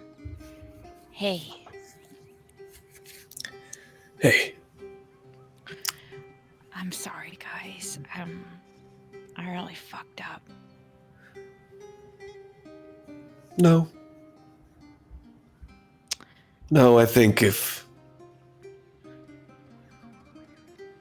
it's almost felt inevitable, you know? What do you mean? I don't know. I guess I thought our bond was a little deeper than that. And if that's what it took for him to leave, then it was going to happen eventually. Yeah, this guy knows. I don't know why he's grunting like that, though.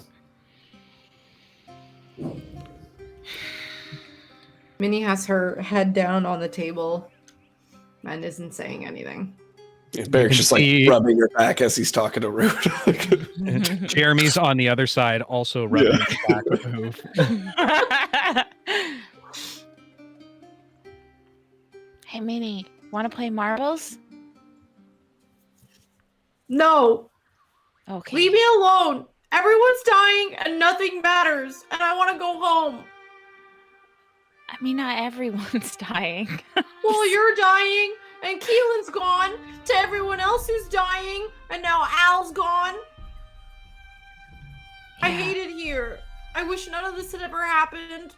I just want to go home and grow potatoes. I thought you. Minnie, you don't mean that. Yeah. I thought you hated the potato stuff and. It's better All this- than this. This sucks. I hate this. Yeah. I'm never gonna talk to Al again. I wouldn't. Maybe not never. He did say see you soon. So maybe. Yeah, I mean, Minnie, what Rune did, she did because she was scared. In very similar fashion, I think Al is doing the same. Don't hold it against him. But you know, when we do see him again, I think we both should give him a little slap. Just Just a little one. Just to let him know. I don't. I'm scared too. I'm scared too. Yeah, but you're braver than all of us, though, Minnie. I mean, come on. I want a milkshake. Okay. Okay, let's Just see serve if we can. milkshakes here. Yeah. Can we get a menu and some crayons? Yeah. I know. Do we have a high chair?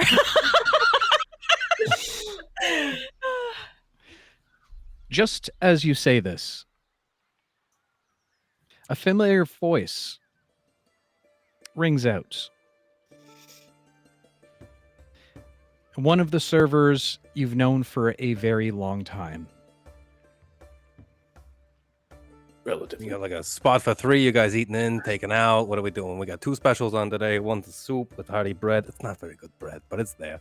And then the other one is it's milkshakes. Minnie Ordering. glares at you with a crayon in her hand. Are you serious? Berrick's gonna pick Minnie up and like bring her to like face level.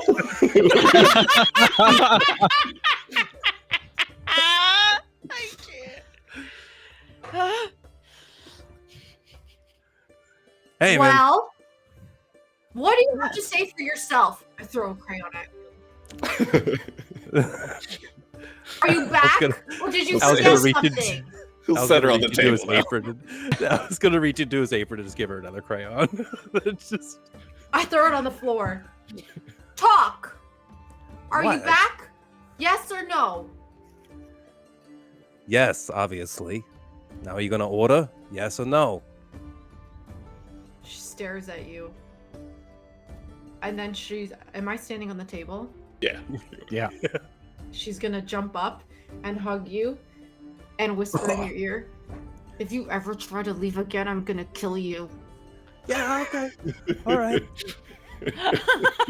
Love you too, man. He's gonna put her back on the table.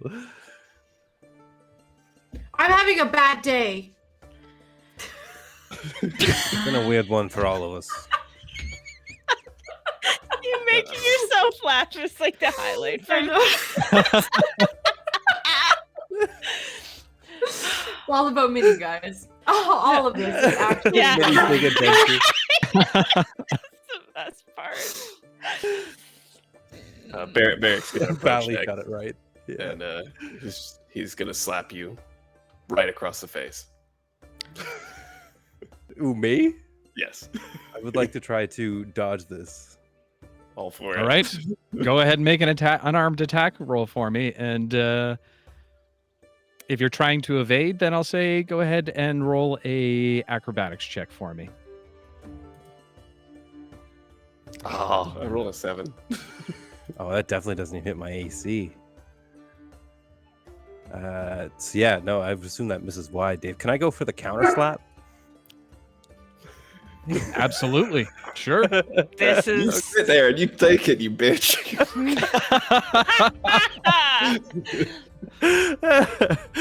It's Make all an right. attack roll for me. How good am I at unarmed attacks? Can't be very good. Hey, listen, I'm just glad you're That's not a 4. right That's a now. 4. Yeah. They're both just like. Yeah, it turns into immediate slap fight against one another. I was like, what are we doing? I'm confused. You son of a bitch. And then he'll stop and he just like pulls you in for a hug. I knew you weren't gonna leave. You're going to threaten me Pull away. too? That was the threat. It was the whole thing I had in mind. I was gonna slap you and then pull you in, and you had to go Because and of the- dodge. Yeah. Ruin my moment. Give me a crayon. Give you a what? Give me a crayon. Oh, crayon. Okay. My hood What'd you rat think I asked for said? graham. I was like, Berrick, I don't think If you have graham crackers, I'll also take those. Yeah. I got some pre-rolls here, but like I don't really got. He's gonna snap. He's gonna snatch a crayon from the apron. And he's gonna like sit down and start coloring with me.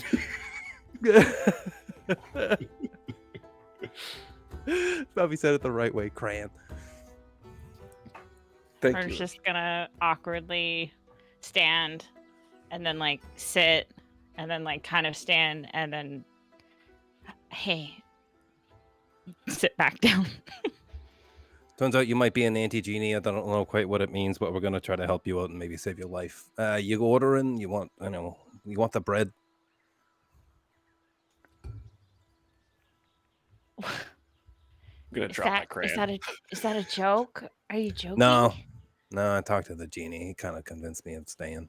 But Rune, we gotta talk. Again? Al's gonna take a very long expedition dump and kind of repeat everything that he's mentioned about the creation of the genies, the falling in the stars, and the wish of the.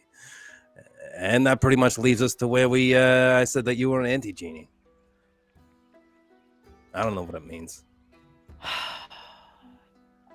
That is concerning. Maybe explains what I'm feeling a little, maybe. I don't know. But it also makes sense because I mean I did make a deal to become a vessel for Sleeping Beauty. Look, I don't know what's what, but I had some time to think. And Al's going to be kind of looking at the group at this point. And now I assume at this point, also Dave, Vea doing laps around the tavern is where we last left them. So is the window open so they can hear this as well? Or are we going to fill them in later? We'll retroactively say just before you got to your exposition that the door burst open, huffing and puffing. All of a sudden, Vea walks in, looking at all of you. Is this what you've been doing the entire time, just sitting around? I can't believe that you've just sat in the inn the entire time. We're supposed to be training as warriors. Yeah. David, I'd like to remind you that Mud's back this week. And Mud, if you just like to mute Dave's mic for the rest of the thing, I'm sure I had a chance to change a fate. But I, the warrior Vea. Hey, that was really good, Nate. Oh my god. Yeah, it's in my blood, sorry. Vea, why don't you come sit down and hang out All right, with us? just give me a couple moments. Let me stretch out my gams. Okay. Okay. Oh boy. All right, that's better. Yeah. For anyone new here in chat, because I've seen a few new people, this is not Vea's real voice. It is Vea's real voice. Okay.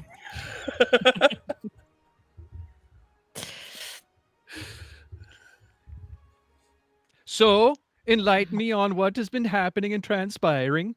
Okay. Cue exposition dump. We go to the same thing. I feel like Minnie's got like 5 empty milkshakes in front of her at this point. Yeah. You just Have throw a in the lot of back. worn down crayons. Yeah. That seems very heavy. So, who do I have to stab? Okay. We're not sure yet, but we're working on that part. Yeah. I do know that looks like we should probably head to where we're going. And on the way, if we see anything to maybe, I don't know, fill Rune's cup, as it were, Al's going to like top up your water to like symbolically show. Maybe if we get them enough power, they could kind of shake whatever they have going on. Well, you said that a star is probably my best bet, right? From what I get, yeah, but I think it'll take more than that, Rune. I think we're looking at a few of them at least. Yeah. Well, I know that the genie told me that there's star stuff in Agrabah. So maybe, I don't know. It's so far away. Yeah, we should just go to the Emerald City and save the village. Focus on that, and maybe something will come along the way. Okay, this all sounds so good to me. So we head to the city, we save the village, then we have to stab the star in the temple and save the god. Am I getting this right? Really Van, enough, why I don't think you, Vaya nailed it. Why don't you take a 15? Have a milkshake. That will just go straight to the bottom of my triceps. Oh my god. Okay. Oh my god. Glad he When didn't we make talk Vaya to canonically Sleeping- lactose intolerant. I know, right? When you talked to Sleeping Beauty, did you ask her why she was turning you into a vessel and making you powerful? No, not really. It was, I guess, my price to pay, and I was just really focused on getting back to you guys, so I didn't really say why. I just assumed she wants to do her thing. And Can you ask her now? I could, like, right now, you want me to pray? Well, it seems kind of mean. Okay, well, since we're in a new circle of trust, I've been having trouble. I guess I haven't really prayed to Sleeping Beauty in a long time. Well, in a few weeks, because I'm really worried that she's gonna find out that I'm trying to get out of it, and I don't know how much she can hear. Good. You Oh, should get yep. out of it. It's mean. I mean, Minnie, I died. She did me a huge favor by giving me even a little more time. I don't get gods. If they're so powerful, why did they let all of that happen in the first place? Doesn't make any sense. Not all gods control everything. And Sleeping Beauty controlled what she could. How do you know she's good?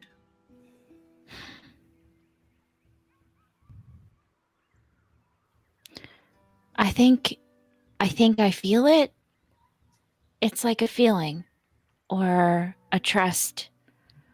I don't share that feeling or that trust. I'm very much not a fan. I'm torn on it too, Berrick. But the big guy in the lamp says he doesn't feel like it's anything bad.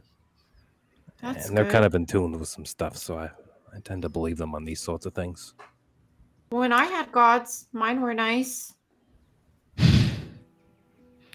You're I think you meant goats, Minnie. No gods, remember? Cass? Yeah, Yeah. right. Al, I've what's never your had- genie's name? You know, man, I Wait, don't you know if have I'm a allowed to genie? know. You were here for the exposition, though, so you would have. Yeah, he sort of had the same face frozen throughout the whole Oh, okay. Yeah. trying to concentrate. Yeah, Beck. Well, I'll introduce you guys someday when it's not so crowded. I can't just kind of bring them out here. No, yeah, I get that. It'd be weird. He doesn't have a name? I just call him Genie. You've never I asked asked him him a his few- name? I did a few times, but he always changes the subject. So I think it might be one of the magic things. I just never really looked into it. I thought think maybe if I knew his name, it might undo his power. I didn't ask many, you know. After 3 times of asking, it just kind of gets awkward. Berrick will lean over into Minnie's ear and be like, I think that's how demons work. If you know their name, it gives you power over them. I think it might be a demon. She turns and looks at you and then looks back at Al, horrified. Is it a Berrick, demon? Stop screwing with the Minnie. It's not. If Al vouches for the Genie, then she vouches for the Genie. I don't Right, think it's I'm a just demon. saying, I read There's it no in a horns. book that's how demons work. I was a little concerned. That's all I'm saying. This is all getting very confusing between genies and the demons.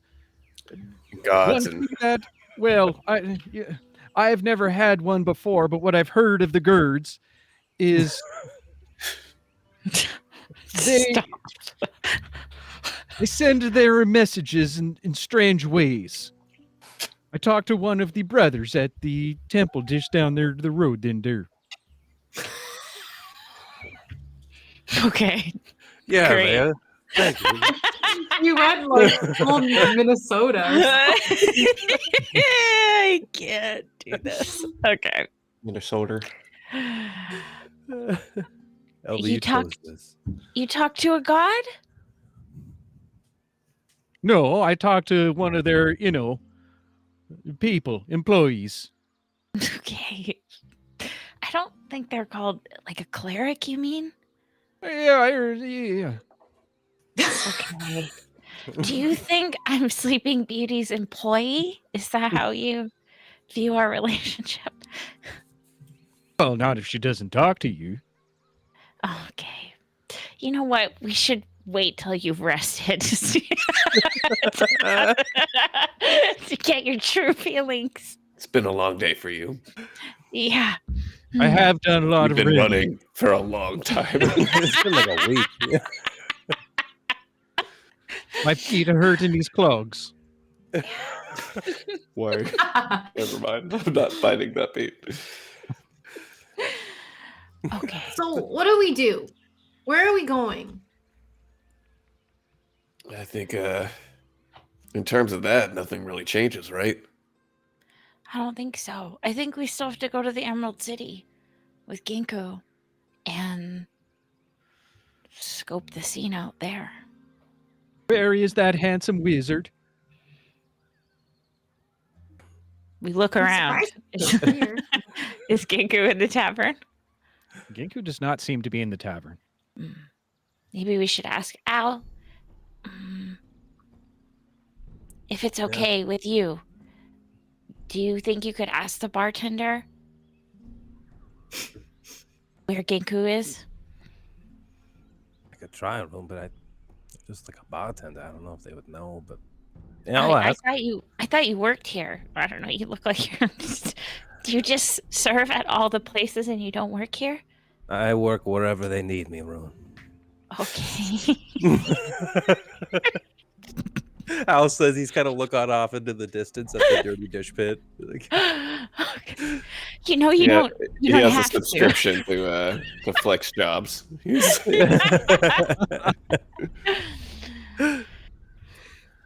I was gonna sort of round up Minnie's empty mugs on a tray and bring them back to the bar.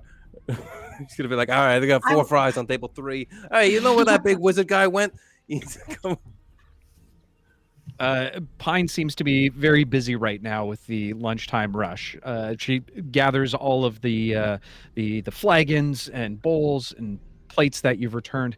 I haven't seen him in a while, but I remember you talking in the tavern this morning about something about Juniper.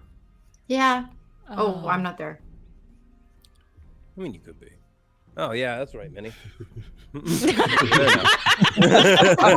just like that. Magic of theater. Yeah. She's tagging your boots with a crayon.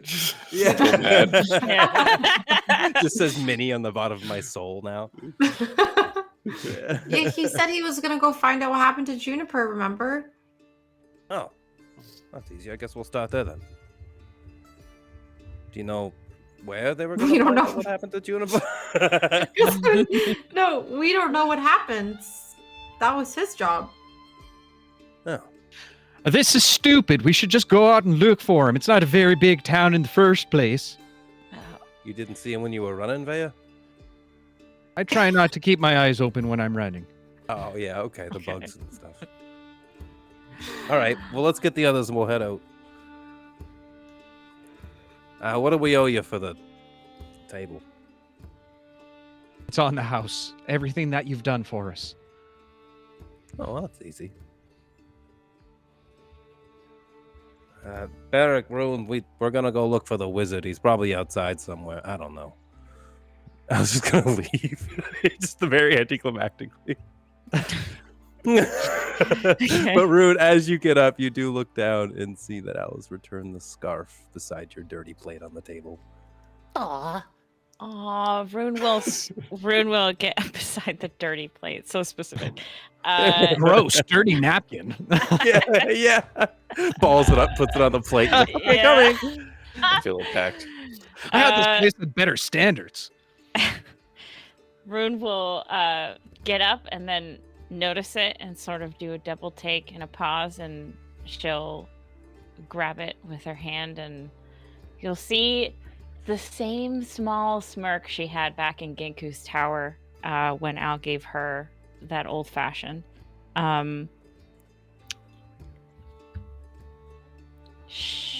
She'll put it back on. She'll get ready to go and then head out. Okay. As you all make your way outside of the tavern proper, finding yourself once again in the beautiful sunny day's sunlight, you watch as a few villagers go about their day, one pushing a cart filled with hay, another carrying wares what looks like down to the general store where you had initially met Sap, most likely for some type of exchange. As you begin to make your way down the cobbled streets, suddenly a strange noise begins to ring out. It's small at first, but it quickly begins to grow louder. The ringing begins to become so immense that it feels like it's embedded within your head itself, like a sharp needle that's now bouncing around your skulls. You immediately see a number of villagers falling to their knees, now hands clutching to their ears. The world itself begins to spin around you as your equilibrium is thrown into complete disarray. And just as quickly as it started, it suddenly stops. Hey, you guys! Ginku's voice echoes out throughout the entirety of the town. Meet me outside the manor. Oh, and if you're at the inn, can you grab me one of those roast pickle sandwiches that Pine makes? I love those little... And immediately the voice cuts out. Wow. Was that Ginku? That pain before his voice? I think so. I think it was, yeah. He's not very good at that. We need to tell him that that's painful for many people. Okay, I guess I'll go get him a pickle sandwich. Be right back. Okay. Okay. Gotta wait. Okay, back. 3 minutes. It's gotta get toasted, you know. Okay, let's go. You said meet Ginku. outside the manor? Yeah, Oh man, if only we had a map. we do have a map here. Rune pulls it out in the power of theater. Look, Bear, here's a map. If only I knew how to read a map. Okay. I can read the map. What do you want to know? What do I want? Where the manor is, you dum-dum? It's this way. Follow me. And Rune starts walking to the manor. Nice. As you all begin to make your way towards the manor, you eventually reach the front with the familiar face of Ginku, still in his shabby bathrobes, looking at all of you with a little bit of a smile. Oh, good! You guys made it! So you got my message. Yeah, everyone got your message. It was super loud and annoying. Don't do that again. Here's your sandwich. Oh, Minnie, you brought my sandwich for me? You're the best. Remind me to teach you a great spell later. Okay. This is Fireball. He starts eating it. So what have you guys been up to? I don't want to talk about it. That's a lot to dissect. Why don't you start? How are things on your end? What'd you find out? Hold on. Why is Minnie so upset? Did you run out of butter? You should probably give her more. Sorry, I'm back. I had to do the dishes. Somebody ordered a pickle sandwich right after we cleaned everything. Well played. Oh, good. You're all here now. Fantastic. Yeah, Minnie, I'll get you that butter in a second. We've got a little bit more of pressing matters to talk about. So, well, I talked to Coniferous and Timber, and they're holding Juniper at the temple with Brother Bakrim.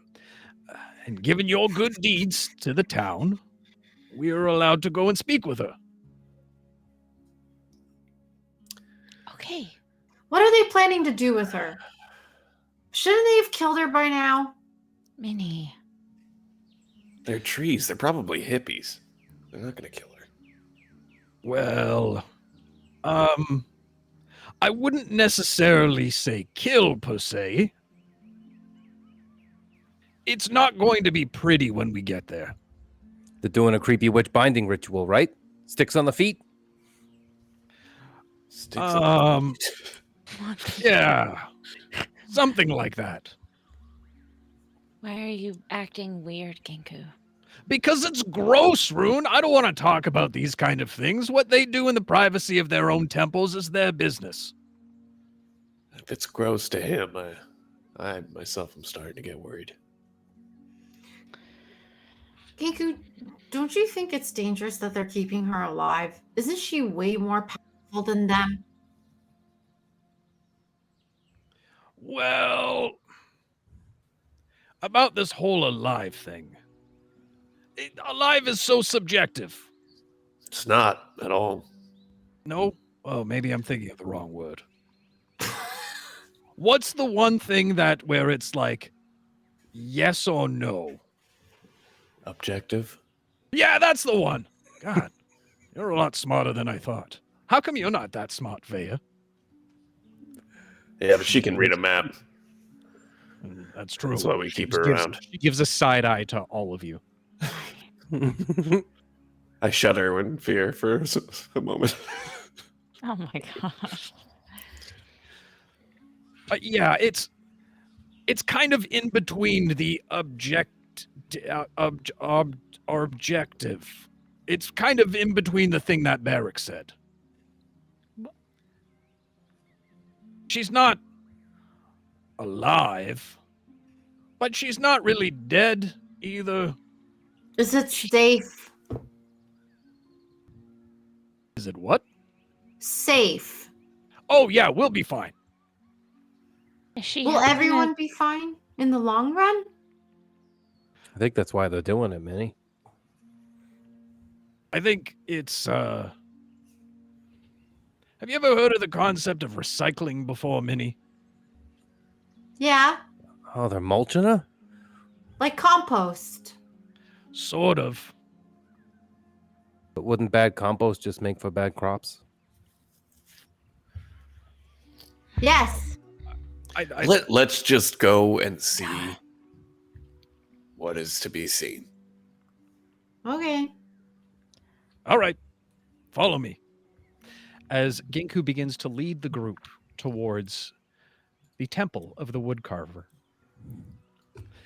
And as the party approaches the temple, you all hear the soft melody of wooden chimes swaying in the breeze that's creating a beautiful, harmonious chorus that seems to fill the surrounding area.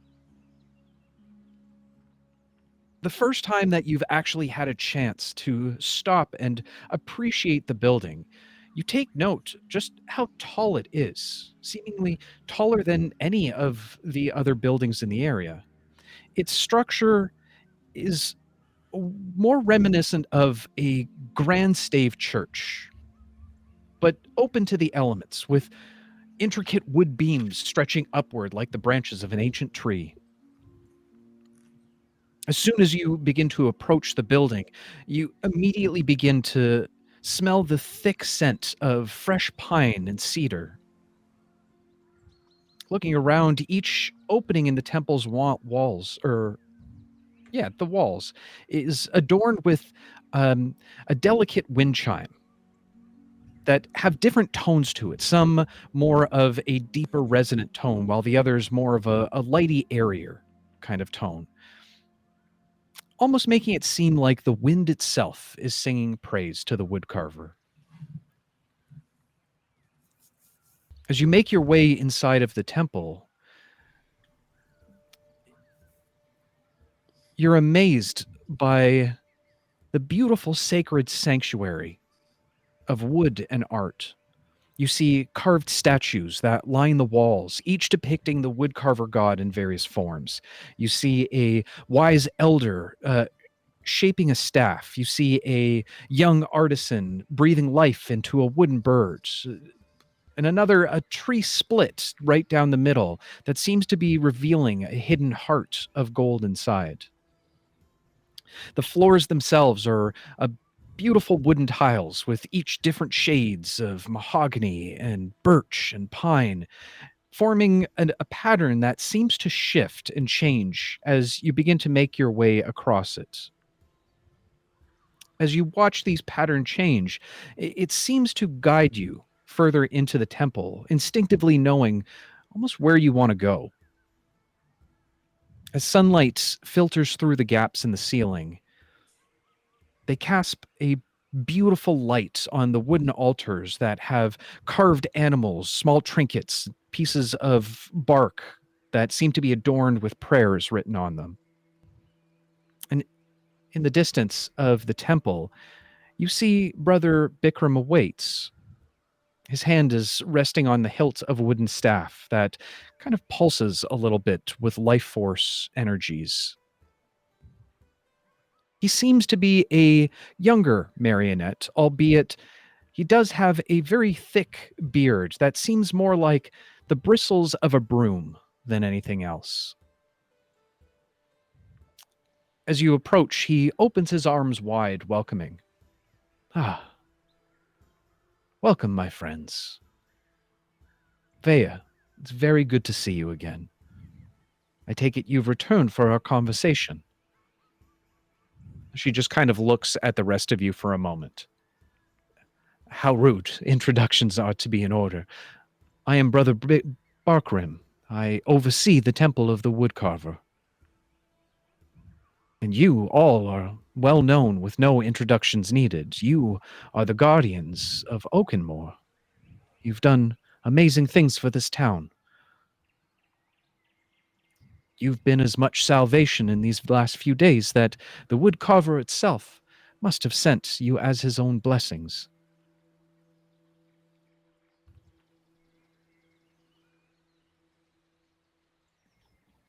You mean Ginku? He's a woodcarver?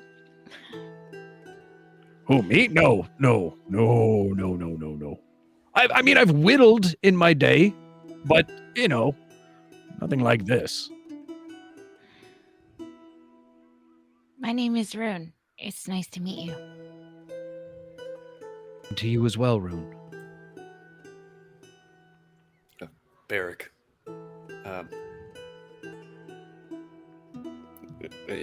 You. Hi, Minnie. Nice to meet you. What brings you all to our sacred temple today? Well, we were told that we were given permission to go see and speak with Juniper. We have some very pressing questions to ask them. I assume you've already spoken to Coniferous and Timber. I'll look at Ginku. Yeah. Oh, yeah. No, that's, no, I just talked to them. We're good. They're good. I mean, they're good. We're good. Everything's good. Insight check.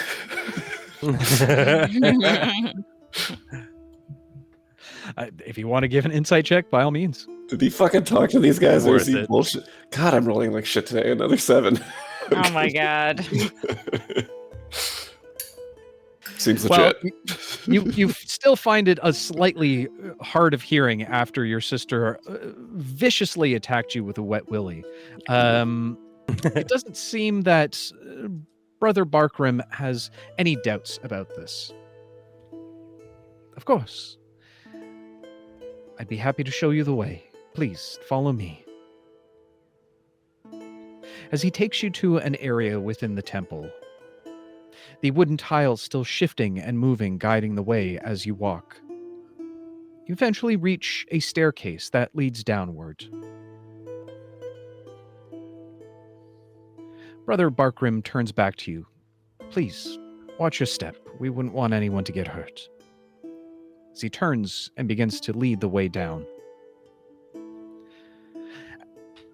As you hit the bottom of what would be considered the basement of the temple, it seems very archaic in its architecture. More akin to a mine than anything else. A mine. Okay. Jeez. Oh my god, okay. You can see that the entire area has been carved out many, many years ago with what look like wooden slats and large logs that create structural integrity within the area to ensure the floor doesn't fall down. You can see from above there's a number of hanging roots from various plants. He continues to lead you through a corridor before reaching an archway. This is where we've been keeping Juniper during her process.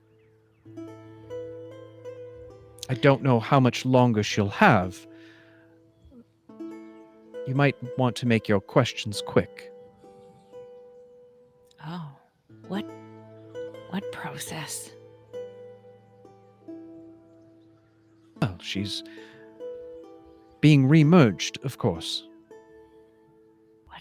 What is that? Are you doing one of those things where you make something nasty sound like a nice word, and then we're not supposed to know that it's nasty because the word sounds nice? No, not at all. This is, while a bit barbaric to do to someone that still lives, it was the best punishment that Coniferous and Timber could offer her. You see, when a marionette passes, they're put back into the ground. Their essence spread out amongst the orchard, and a new marionette is born in their place. A completely different person. But the energies have been reused. So it happens to everyone? All marionettes? Yes. Oh, so it's like reincarnation, kind of. You could call it that. I read about Isn't that in she another pop-up book.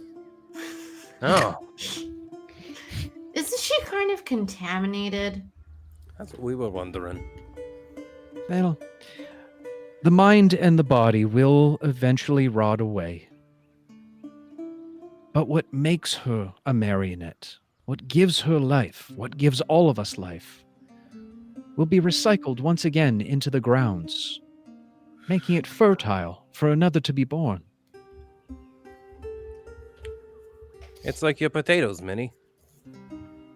Is I this guess so. But is if I had an evil potato, I probably wouldn't use it, and I don't know.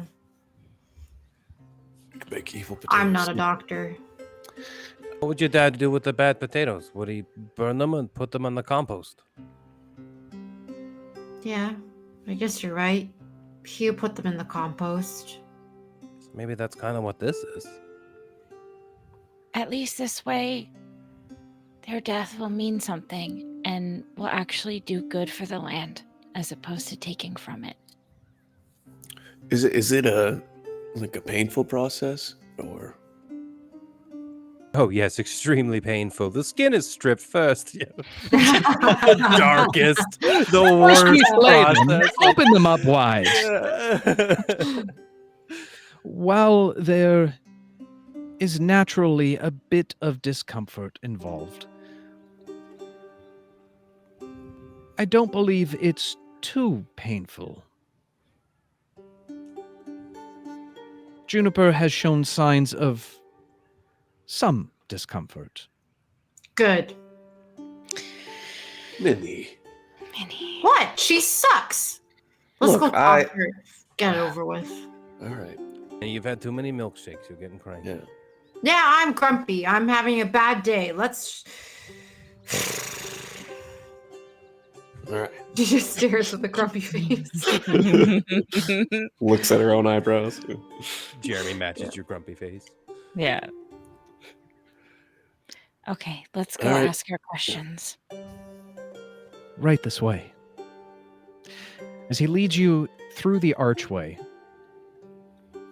you find yourself in another large room that seems a little darker than that of the upstairs area of worship.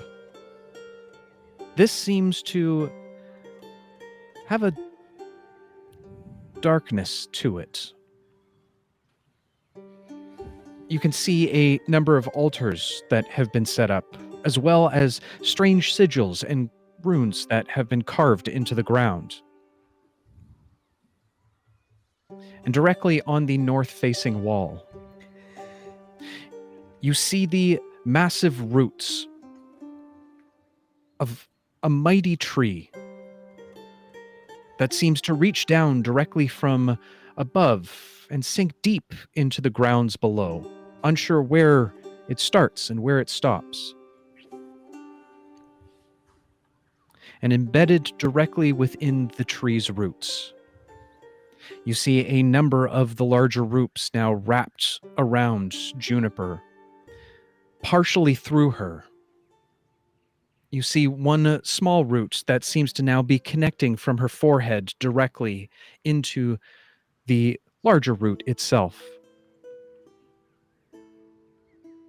Most of her body has disappeared at this point, with just the head, the shoulder, and an arm now loose.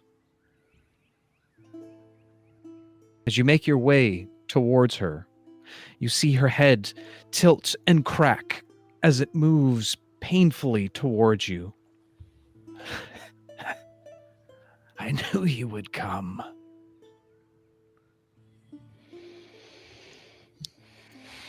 With that, Rune grips her staff a little tighter. She gets a little more tense.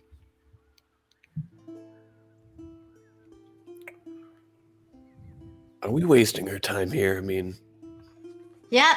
we can't even Somebody take else. anything that she says for, can't Mhm. take her at her word. Do you know who I am? She tilts her head to the side. Again, you can hear the cracks and splitting of wood with every tiny move she makes. You're the ones that put me here. That's true. I'm also the daughter of someone that Belladonna took. Oh. You need not worry, child. The coven will take all that you love. Yeah, see, this is why you're here. There's no give. It's all evil, There's no, maybe a middle ground. Maybe there's a solid conversation. You see this every time. Mm-hmm. You Maybe children if you know want pure nothing. evil. Well, maybe. Why don't you enlighten us then?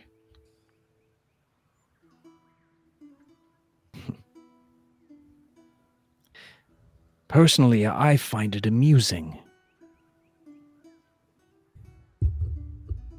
How short-sighted children can be. You still ask of Belladonna like she's the one who's orchestrated all of this. Yeah. It's the crow. We know that. How dare you speak his name of a true artist? Ah, we got it right, though. Ding, ding, ding. Good job, Minnie.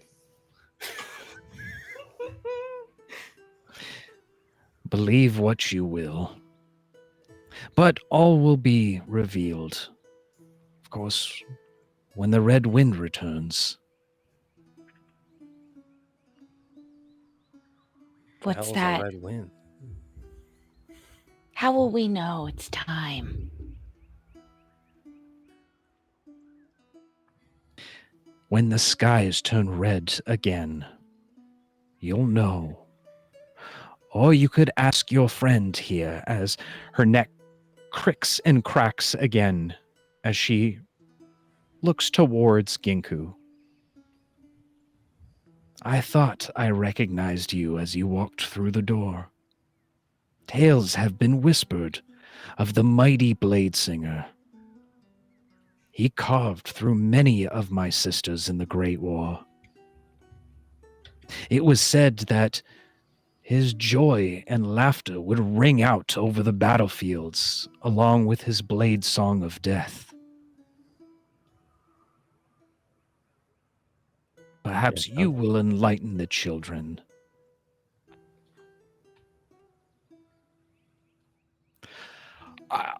I mean, that was a long time ago. I was a different person back then.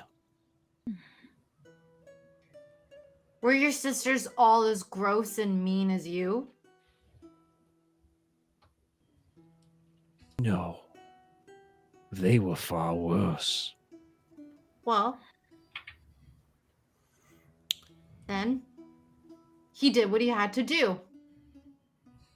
And so did we. Perhaps. What do you all want? What do we want? Yeah. We want everything.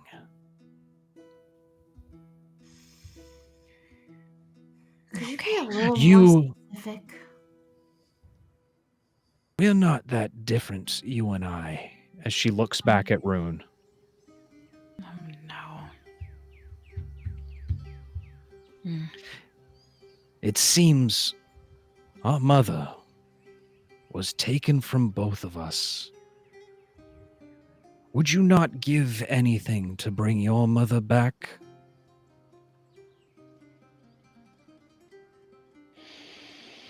I guess we're just gonna have to see who the better person is then at the end of the day. And it looks like you lost your battle.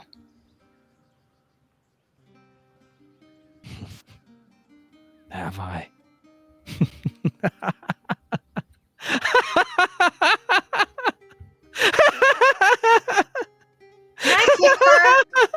Hit the compost button. The eerie sounds of her laughter, her maniacal cackles ringing out. Some of you feel enraged. Some of you deep down feel fear. But all of you wonder how much truth was spoken through those cracked wooden lips. And what possibly tomorrow could bring.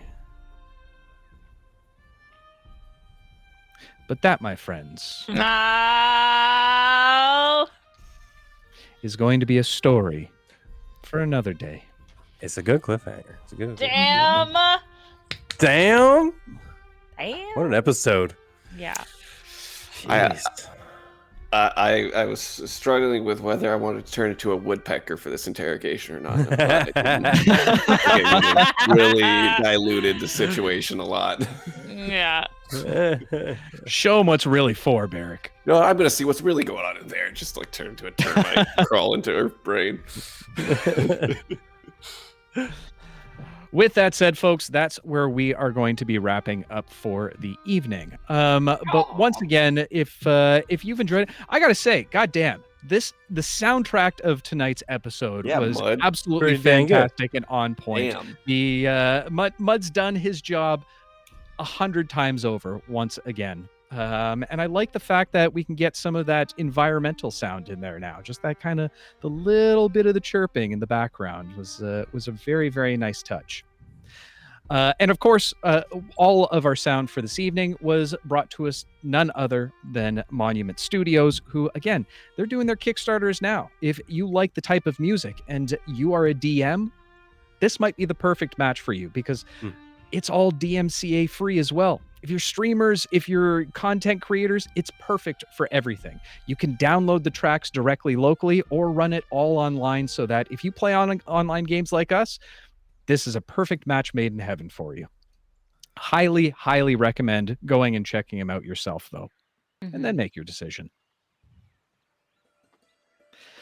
But with that said, that is all we have for the evening.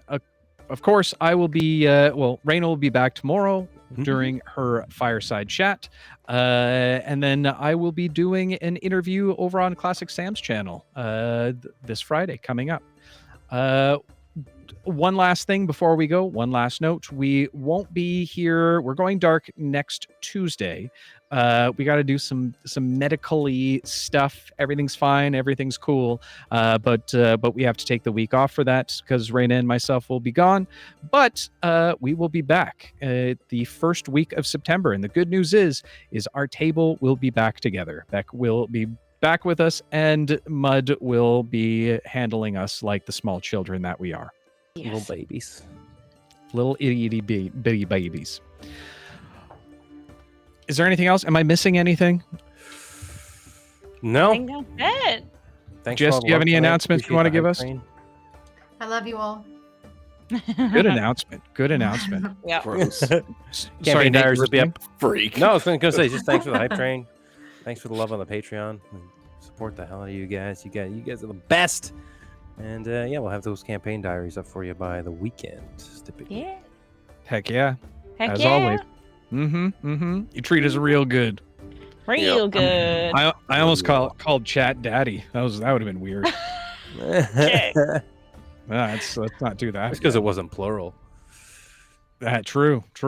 Well, they're no, we're not going to go down that road. With that said, folks, thank you so much again for joining us for the evening. You are all super wonderful in all of your own rights. And to all the adventurers out there, whether you find yourself at a crossroads, wondering where your party's allegiances lie, or find yourself in a temple basement as a strange ancient ritual transpires, looking to finish off one of your very enemies, I beg you all, one word of caution. Be careful out there. You could trip. Love all your faces, and we'll see you in the next one, guys. Bye. Take care. Bye. Bye.